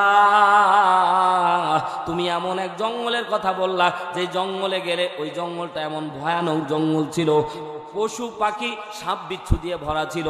মনে মনে চিন্তা করতেছে, ওই জঙ্গলে যদি ফেলে দিয়ে আসে, একটা মিনিটও দেরি করবে না, একদিনও টিকতে পারবে না, ওর হাড্ডি পর্যন্ত নাই করে দিবে, এমন এমন হিংস্র প্রাণী আছে। ওই ব্যক্তি মনে মনে চিন্তা করলো, আমি যাব না, আমি যাব না, এই জায়গায় যদি আমি মৃত্যুবরণ করি তাও তো আমাকে দোয়া দেওয়ার মতো লোক থাকবে, কিন্তু আমি যদি জঙ্গলে চলে যাই আমার মৃত্যুর লাশটা পর্যন্ত কেউ দেখতে পারবে না। এজন্য নবী মুসার হাত জড়ায় ধরেছে। গভীর মনোযোগ দিয়ে তাকান আমার দিকে, হাত জড়ায় ধরেছে, ডাক দে বলল, নবী মুসা জীবনও তো আল্লাহরে আল্লাহ কয়া ডাক দেই নাই, অনেক গুনাহ করেছি, হ্যাঁ আমি স্বীকার করতেছি, আল্লাহ কি আমাকে মাফ করবে না? এরে মুসলমান, গভীর মনোযোগ দেন। আল্লাহ নবী সাহাবীদেরকে বোঝাচ্ছেন, সাহাবীরা আল্লাহ তাআলা কত বড় নাফরমান, কেউ আল্লাহ তাআলা মাফ করে দেয়, একটু দিলটা নরম করেন। আল্লাহ নবী এই হাদিসের মধ্যে বলেন, এই হাদিসের সাথে মিল রেখে কেউ যদি এক ফোঁটা চোখের পানি ফালাইতে পারে, চোখের পানি পড়তে দেরি হবে, আল্লাহ গুনাহ মাফ করতে দেরি করবে না। মুসলমান ভাইরা আমার, অনেক বেশি সুযোগ অপরচুনিটি আল্লাহ দান করতেছেন। এর মুসলমান গভীর মনোযোগ দেন। নবী মুসার হাত জড়া ধরে ডাকতে বললেন, নবী মুসা আল্লাহ কি আমারে মাফ করবে না? তাৎক্ষণিক নবী মুসা ডাকতে বলছেন, না না, আল্লাহ ফরমান জারি করে দিয়েছে, তোমার এক ঘরে করে দেওয়া লাগবে। তাৎক্ষণিক ভাবে ওই ব্যক্তি হাত ছেড়ে পা জড়ায় ধরেছে, কারণ মানুষের মায়া লাগে ভাই, পা ধরলে পা জড়ায় ধরেছে। নবী মুসা, গুনাহ না হয় করেই ফেলেছি, ভুল না হয় করেই ফেলেছি, মাফ করার কি কোনো সুযোগ আছে নাকি? তাৎক্ষণিক নবী মুসা রাগান্বিত নবী ছিল, রাগী নবী ছিল, পাটা এইরকম ভাবে আস্তে করে ছিটকায় দিয়ে ওই দিক দূরে ফেলে দিয়েছে। এবার এলাকার লোকজন আর দেরি করলো না, ডাক দে বলছে, তুমি কি মুখ দিয়ে স্বীকার করবা না যাওয়ার জন্য? কারণ আল্লাহ শর্ত দিয়েছে, যতক্ষণ না বলবে ততক্ষণ পর্যন্ত তারে ছাড়া যাবে না, তারে ফেলানো যাবে না। তাৎক্ষণিকভাবে এলাকার লোকজন তার হাত বেঁধে ফেললো, পা বেঁধে ফেললো। এরে ভাই, নিজের একটু এদিক সেদিক হলে দুনিয়ার মানুষ সবাই পর হয়ে যায়, কথা জোরে বলেন ঠিক কিনা? দেখবেন আপনার সন্তান ব্লাকি করতে গিয়ে ধরা পড়েছে আর্মির কাছে কিংবা পুলিশের কাছে, কিন্তু বাবা তার সামনে আছে, বলেন দেখি পরিচয় দেয়। কথা আসতে বলেন কেন ভাই? বুঝতেছেন আমার ওয়াজ? মনে করেন আপনার সন্তান চুরি করতে গিয়ে ধরা পড়েছে, আছে না, হয় না এরকম? কিছু কিছু ক্ষেত্রে ফের বাপও চোর হয় ভাই। একজন আম পাততে গেছে, বাড়িওয়ালা ধরে ফেলেছে, বলতেছে তোর বাপরে বিচার দিব, সাথে সাথে ও হাসতেছে, এই বেটা চুরি করিস আবার হাসি। বলছে কারে বিচার দিবেন? তোর বাপরে। বাপ আরেক গাছে আছে। বাপও অনেক সময় চোর হয়। তো বাপ চোর ধরা পড়েছে, তাৎক্ষণিক দেখবেন বাপ দেখবেন দৌড় মেরেছে, ঠিক না? ঠিক না? কারণ এই জায়গায় থাকলে বাপের আগে ছেলের আগে বাপরে ধরবে, এটা ভয় ভাই। দুনিয়ার নীতি তো একরকম। 2019 সালে যখন করোনা ভাইরাস হয়েছে, এই দুনিয়াটাকে আল্লাহ তাআলা মিনি জান্নাত, মিনি হাসরের চিত্র দেখা আছে। দুনিয়ার মধ্যে করোনা ভাইরাস ধরলেই তো বাবা তার সন্তানকে চিনে না। কথা বলেন, কথা বলেন। এ ভাই বাস্তব কথা শোনেন, বাবা সন্তানকে চেনে নাই। কোটি কোটি টাকার ব্যাংক ব্যালেন্স, তার লাশ পর্যন্ত একটা মেথর দিয়ে দাফন করে দেওয়া হয়েছে, জানাজা দেওয়া হয়নি। কথা বলেন। করোনা ভাইরাস স্বামীর ধরা পড়েছে, বাড়িতে আসার আগে দেখতেছে বউ বাপের বাড়ি চলে গেছে। কথা বলেন না কেন? মা সন্তানকে ভুলে গেছে। এ ভাই এটা তো দুনিয়ার চিত্র, তাহলে হাসরের চিত্র কেমন হবে? এলাকার লোকজন আর দেরি করলো না, হাত বেঁধে পা বেঁধে তাকে মাইর দেওয়া শুরু করে। যতই এলাকার মানুষ মাইর দেয়, ওই ব্যক্তি মনে মনে চিন্তা করে, হারে আমারে যতই তোমরা মাইর দাও, যতই তোমরা মাইর দাও, এই জায়গায় যদি মারতে মারতে আমারে মেরেও ফেলো, তাও তো তোমরা আমার দাফন করবা, কাফন পরায়া কবর দিবা, কিন্তু আমারে জঙ্গলের মধ্যে ফেলে আসলে কখনো আমার লাশ পর্যন্ত পাওয়া যাবে না। মনে মনে চিন্তা করে ওই ব্যক্তি এইভাবে আছে, মায়ের খাচ্ছে, সহ্য করে আছে, কিন্তু ভাই কাউকে কিছু বলে না, চুপ করে আছে। হঠাৎ করে ওই ব্যক্তি মাঝে মাঝে অজ্ঞান হয়, মাঝে মাঝে হুঁশ ফিরে আসে, মাঝে মাঝে অজ্ঞান হয়, মাঝে মাঝে হুঁশ ফিরে আসে, মাঝে মাঝে অজ্ঞান হয়, মাঝে মাঝে হুঁশ ফিরে আসে। চোখটা খুলে খালি দেখে কারা আমারে মার দেয় রে। জীবনও কোনোদিন আমার দিকে কেউ চোখ রাঙায় কথা বলতে পারতো না। আজকে আল্লাহ বিধান নাজিল করার কারণে আমি কিচ্ছু বলতে পারি না। আল্লাহর বিধানে মাথাটা নত করে দিয়েছে। কিছুক্ষণ পর খেয়াল করে দেখে তার চাবলের মধ্যে, এই জায়গাটার মধ্যে কে যেন পা দিয়ে দাঁড়ায় আছে। ওই ব্যক্তি আস্তে করে মাথাটা সরায় দিয়েছে, দেখতেছে তার চোখের সামনে তার মেজ সন্তান যেন দাঁড়ায় ছিল মাথার উপরে। মুসলমান গভীর মনোযোগ দিয়ে শুনবেন কথাগুলি। পৃথিবীর মধ্যে বাবা মাকে আল্লাহ তাআলা সব জিনিস সহ্য করার ক্ষমতা দিয়েছে, কিন্তু কোন সন্তান যদি বাবা মায়ের গায়ে হাত তুলে, এটা বাবা মা কোনোদিন সহ্য করতে পারে না। ঠিক না? ঠিক না? বাবা মার গায়ে হাত তুললে বাবা মা সহ্য করতে পারে না। আমি কুষ্টিয়া 7 বছর ছিলাম ভাই, কুষ্টিয়া 7 বছর ছিলাম। আমি যে জায়গায় ইমামতি করতাম, এক সন্তান তার মাকে মাইর দিয়েছে বউয়ের কারণে, মা সহ্য করতে পারে না, ফাঁসি লটকায় মারা গেছে। পৃথিবীর মধ্যে বাবা মাকে আল্লাহ সব জিনিস সহ্য করার ক্ষমতা দেয়, কিন্তু সন্তান যদি গালিও দেয় তাও সহ্য করা যায়, কিন্তু যদি দোষের সামনে যদি বাবার গায়ে মায়ের গায়ে সন্তান হাত তুলে, এটা বাবা মা সহ্য করার ক্ষমতা আল্লাহ দেয়নি। কথা বলেন ঠিক কিনা? এমনও কুলাঙ্গার সন্তান আছে বাবা মারে কষ্ট দেয়, আছে না? আছে না? অনেক সন্তান আছে বাবা মারে কষ্ট দেয়। কলিজার টুকরা যুবক ভাই, অনুরোধ করে বলছি, বাবা মা হচ্ছে সুপ্রিটি পাওয়ার, বাবা মা হচ্ছে জান্নাতে যাওয়ার দ্বার। জোরে বলেন সুবহানাল্লাহ। বাবা খুশি, মা খুশি, তো আল্লাহ খুশি। রিদাল ওয়ালিদাইন, আল্লাহ তাআলা খুশি হয়ে যায়। বাবা মা বেজার, তো আল্লাহ তাআলা বেজার হয়ে যায়। আল্লাহ তাআলা সব জিনিস সহ্য করলেও বাবা মাকে কষ্ট দিলে আল্লাহ তাআলা সহ্য করে না। জোরে বলেন না আল্লাহু আকবার। এজন্য তো দেখা যায় অনেক সন্তান দুনিয়ার মধ্যে পঙ্গু হয়ে মৃত্যুবরণ করে বাবা মারে কষ্ট দেওয়ার জন্য। সন্তান যখন ছোট থাকে, ভাই সন্তান যখন ছোট থাকে, মা জননী দেখবেন সন্তান পেশাব করে দিয়েছে ডান দিকে, মা বাম দিকে নেয়, বাম দিকে পেশাব করে দিয়েছে, মা নিজে পেশাবে যে সন্তানকে শুকনা জায়গায় রাখে। কথা জোরে বলেন ঠিক কিনা? এই মা খেয়াল করে যে ওই জায়গায় পেশাব করে দিয়েছে, মা বুকে সন্তানকে আগলায় রেখে রাতটা কাটাচ্ছে। কপাল পোড়া যে মা নিজের ভিজা জায়গা থেকে শুকনা জায়গা তোমার জন্য দেয়, বড় হয়ে ওই মা বাবার জন্য একটা ঘর তোমার হয় না। তোমার মতো পোড়া কপাল পৃথিবীর মধ্যে আর কেউ না। কথা জোরে বলেন ঠিক কিনা? 10 তলা 20 তলা বাড়ি হয়, আর মা বাবা থাকে বৃদ্ধাশ্রমে। আছে না? আছে না? আছে না? অসংখ্য আছে ভাই, এইদিকে যাব না, অসংখ্য আছে। এই বাস্তব অনেক ঘটনা আছে। আমি সামনের দিকে আগাই।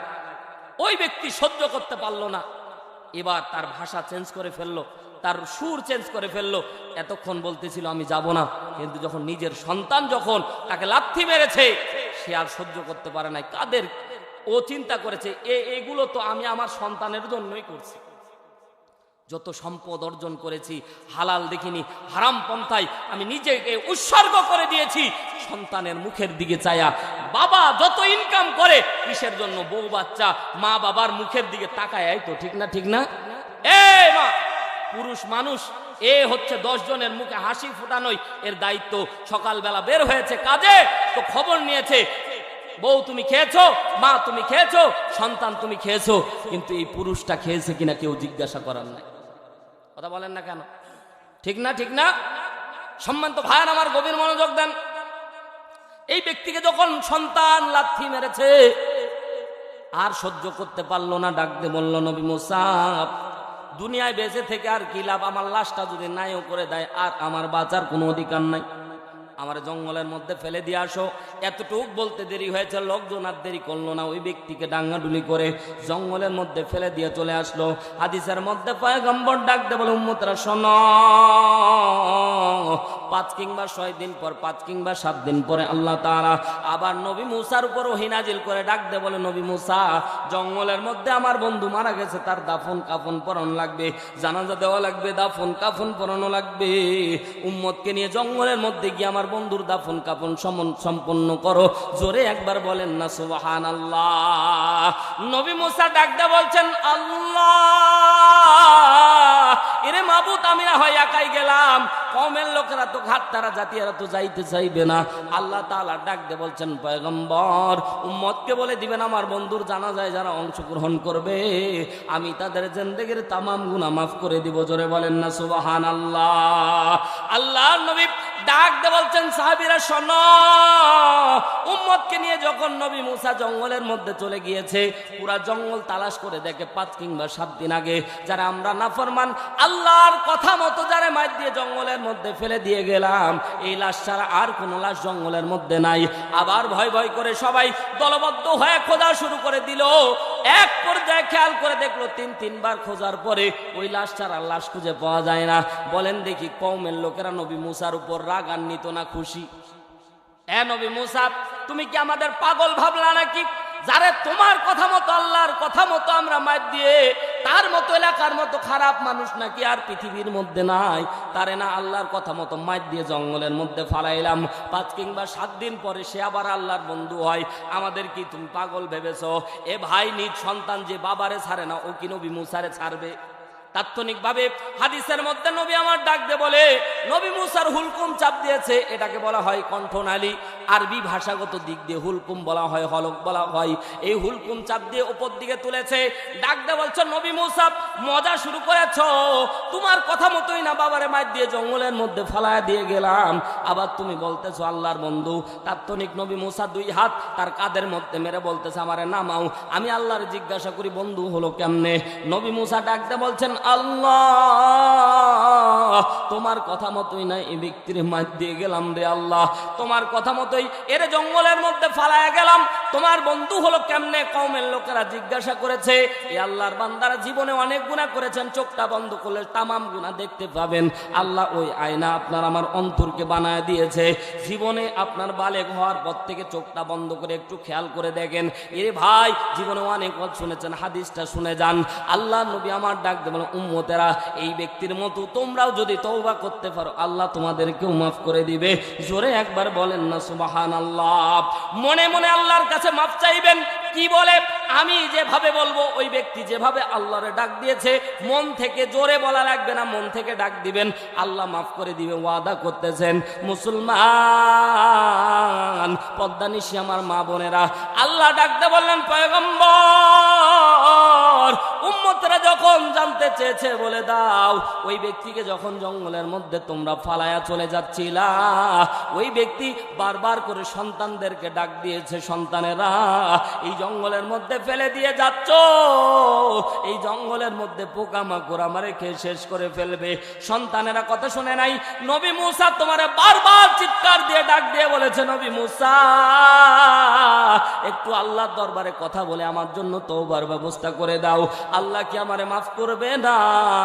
তুমি মুসাও শোনো নাই, কওমের লোকদেরকে ডাক দিয়েছে, কেউ যখন শোনে নাই, ওই ব্যক্তি যখন তোমরা কেউ তার ডাকে সাড়া দাও নাই, ওই ব্যক্তি তার দুইটা চোখ আল্লাহর জন্য ব্যয় করে দিয়ে, 2 চোখের পানি ছেড়ে মাথাটাকে নত করে দিয়ে জমিনের সাথে লাগায়া ডাক দিয়ে বলছে, আল্লাহ আমি না হয় গুনাহ করেছি, কওমের লোকেরা আমারে মেরে ফেলে এই জায়গায় মেরে মেরে রেখে চলে গেল, তুমি আল্লাহ কি আমারে ভুলে যাবা? আল্লাহ তুমি আমাকে মাফ করে দাও। আসমানের দিকে চায় আর বলে, আল্লাহ নবী মুসা তো আমার কথা শোনে নাই, কওমের লোকেরা তো আমার কথা শোনে নাই, তুমিও কি বধির? তুমি কি শোনো না? আসমানের দিকে চায় আর বলে, আল্লাহ তুমি আমারে মাফ করে দাও, আল্লাহ তুমি আমারে মাফ করে দাও। আল্লাহর বান্দা আপনারাও বলেন, আল্লাহ আমরা অনেক গুনাহ করেছি, মাফ করে দাও, অনেক গুনাহ করেছি, মাফ করে দাও, অনেক গুনাহ করেছি, মাফ করে দাও। নবী মুসাকে আল্লাহ ডাক দিয়ে বলছেন, পয়গম্বর চোখের পানি ছেড়ে যখন বান্দা আমারে আল্লাহ কয়া ডাক দিয়েছে, আমি আল্লাহ দেরি করি নাই, আমি আল্লাহ তারে মাফ করে দিয়েছি। শুধু মাফ করেছি না, আমার বন্ধু বানায় নিয়েছি। শুধু তাই না, আমার বন্ধুর নামটা আমি জান্নাতুল ফেরদাউসের খাতায় লিখে দিয়েছি। এ ভাই, ও তো জীবনে আল্লাহরে আল্লাহ কয়ে ডাক দেয় নাই। ফোঁটা কেউ চোখের পানি ফেলে, আল্লাহ বলে আমি ওর খাতিরে আমি এদেরকেও মাফ করে দিই। জোরে বলেন আল্লাহু আকবার। ভাই, আল্লাহ তাআলা অনেক বেশি রহমানওয়ালা। বারবার আল্লাহ আল্লাহ কয়ে ডাক দিয়েছে। আল্লাহ বলছে, নবী মুসা তো শোনে নাই, আমি আল্লাহ তো বধির না। আমি আল্লাহরে আল্লাহ আল্লাহ বলে ডাক দিয়ে যখন গুনাহ ক্ষমা চেয়েছে, তো আমি আল্লাহ দেরি করি না, আমার বন্ধু বানায় নিয়েছি। শুধু বন্ধু বানায় নিয়েছি ব্যাপারটা এমন না, আমার বন্ধুর জানাজা, আমার বন্ধুর লাশ পর্যন্ত কোনো পোকা ছুঁয়েও দেখেনি। 5-7 দিন আগে ফেলে গেছে, কোনো পোকা ছুঁয়ে দেখেনি। বন্ধু মারা গেছে, তো আল্লাহ বলছেন শুধু তার এত দামি বানাইছি, এর জানাজায় যারা দাঁড়াবে তো আমি আল্লাহ তাদেরকেও মাফ করে দিব, তাদেরকেও মাফ করে দিব। এ আল্লাহর বান্দা, নবী মুসার উম্মতের থেকে হাজার হাজার হাজার হাজার কোটি কোটি পাওয়ারফুল উম্মত আপনারা, যাদেরকে আল্লাহ তাআলা নবীকে খুশি করার জন্য বলছে তুবু ইলাল্লাহি তাওবাতান নাসুহা। উম্মতকে বলবেন, উম্মতের গুনার খাতা চাচ্ছেন, আমি গুনার খাতা রাখবো না, উম্মতকে মাফ করে দিব। এ আল্লাহর বান্দারা, অসংখ্য ভাইয়ের চোখের পানি, অসংখ্য বাবার চোখের পানি ঝরেছে। যাদের চোখের পানি ঝরেছে, আপনার গুনাহ মাফ হয়েছে কি হয়নি? আমি বলতেছি ভাই, এই জায়গায় আপনার গুনাহ মাফ হয়েছে কি হয়নি, আমি আপনাকে মাফ কাঠি দিয়ে দিচ্ছি। আল্লাহ নবী সাহাবীদেরকে বললেন, যাদের চোখ দিয়ে পানি ঝরেছে তারা যদি মনটা একটু হালকা হালকা অনুভব করেন, আল্লাহ গুনাহ মাফ করে দিয়েছে। আর যদি ভারী থাকে, তারও সুসংবাদ আল্লাহর নবী দিয়েছে। ভারী আছে, অনেকের চোখ দিয়ে পানি ঝরে না, ঝর্ণা জাফলংয়ে সিলেটে যায় যুবকেরা গোসল করে ন্যাংটা হয়, ঠিক না? ঠিক না? তো ওই জাফলংয়ে গোসল করে, হাদিস দেখে আমি অবাক হয়ে যাই। সিলেটে মাহফিলে গেলাম, জাফলংয়ের কাছে যায় দেখতেছি ঝর্ণা পড়তেছে। হাদিস মনে পড়লো যে জাহান্নামের ভয়ে পাথর কান্না করে ওই পাথরের পানি বেয়ে বেয়ে ঝর্ণা হচ্ছে। আর যুবকেরা ওই জায়গায় আনন্দ উল্লাস করে, ওই জায়গা তো তওবা করার দরকার ছিল, ঠিক না? ঠিক না? ঠিক না?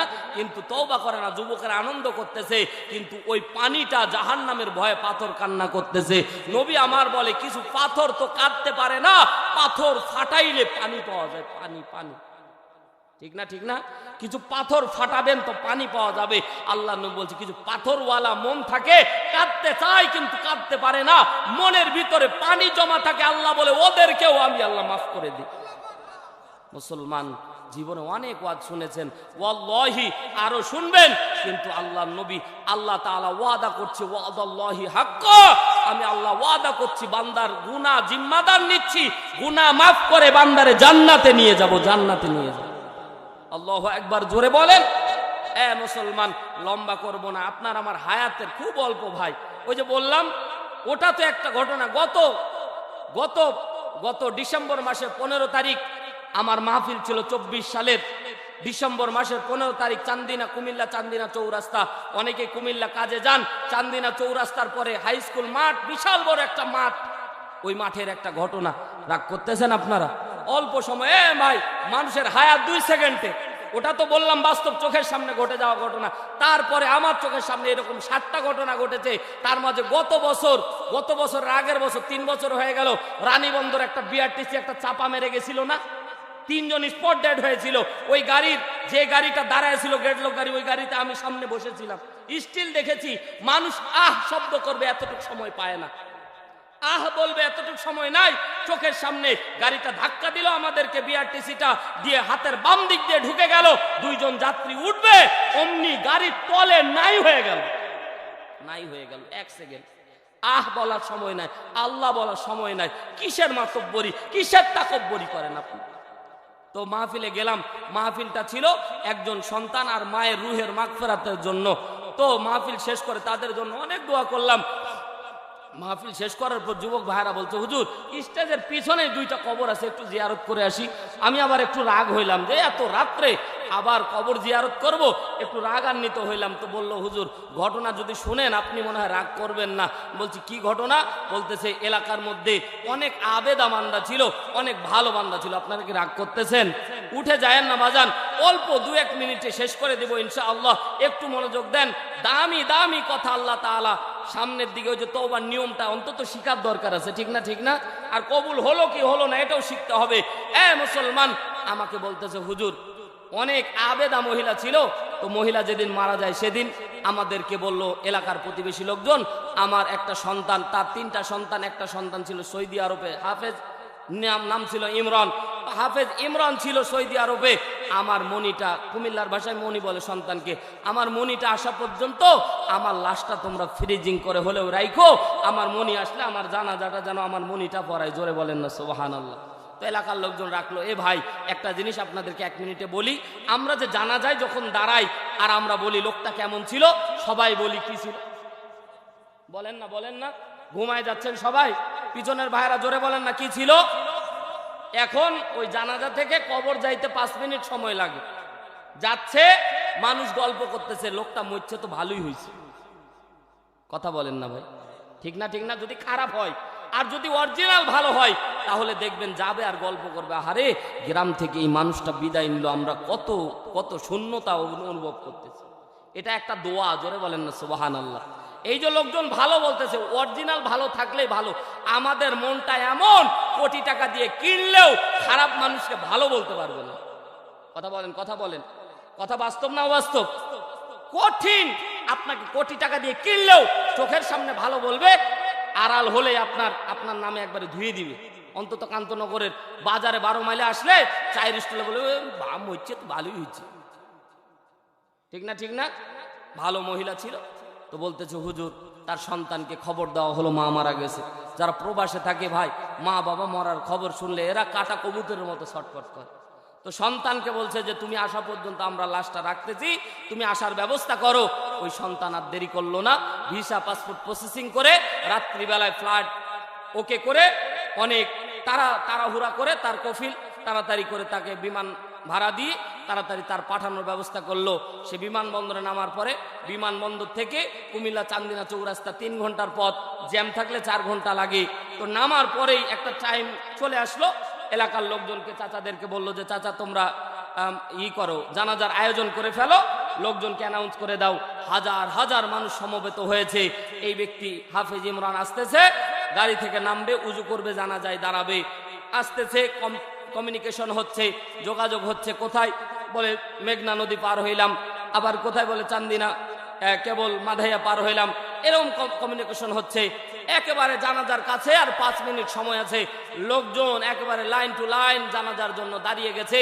সন্তান নামবে আর উজু করে জানাজায় দাঁড়াবে, এতটুক সময় এই হাফেজ ইমরান রাস্তার হাইওয়ের ডান পাশে ব্রেক দিয়ে গাড়ি একবারে রাস্তার পাশেই হচ্ছে মাঠ, রাস্তার পাশে বাম দিকে নেমেছে, অমনি একটা ট্রাক এসে ওই ইমরানকে চাপা দিয়ে বেড়ে দিয়েছে। একেবারে এমন ভাবে অ্যাক্সিডেন্ট করেছে ভাই, অ্যাক্সিডেন্টটা এমন ছিল, যুবকেরা বলতেছে হুজুর দেখার মতো কোনো দৃশ্য ছিল না। মাথা পড়েছে এক জায়গায়, ট্যাঙ্কগুলি এক এক জায়গায় ছিটকে গেছে, পিছডালা রাস্তায় গোস্তগুলি এমন ভাবে লেগেছে, আস্তে আস্তে করে গোশগুলিকে উঠায়া উঠায়া আমরা লাশটা কবরে দিয়েছি। হুজুর এই লাশটার জন্য একটু দোয়া করবেন। আমি এই ঘটনা যেখানে বলি, আমি নিজে মনে হয় দেখতে পাচ্ছি, তার আরেকটা দৃশ্য আমার চোখের সামনে ঘটে গেল। আমার বড় আম্মা যেদিন অসুস্থ থাকে মেডিকেলে আমি যাচ্ছি, তো আল্লাহ ওই ঘটনাগুলি কেন যেন দেখায়। তো মহিলা হস্তশিল্পের সামনে কিছুদিন আগে এক ঘটনা, একজন মারা গেছে। এ ভাই তো গাঁজাখুরি গল্প না, আমি বাস্তব ঘটনা বলতেছি। তো সাইকেলে করে চাল নিয়ে আসতেছিল, বাড়ির মধ্যে নিয়ে আসবে, বাড়ির মানুষ রান্না করে খাবে। চাল নিয়ে আসতেছে, একটা তেলবাহী ট্রাক তাকে এমন ভাবে চাপা দিয়েছে, নিজের চোখের সামনে দেখলাম। মাথা নাই, ফ্যাপসা, ফুসফুসটা নড়তেছে, এখনো পাম্পিং করতেছে হৃৎপিণ্ড, কিন্তু সে দুনিয়ায় নাই। পা একদিকে, দুই পা দুই দিকে চলে গেছে, লাশ অনেকক্ষণ পর্যন্ত চিনা যায়নি।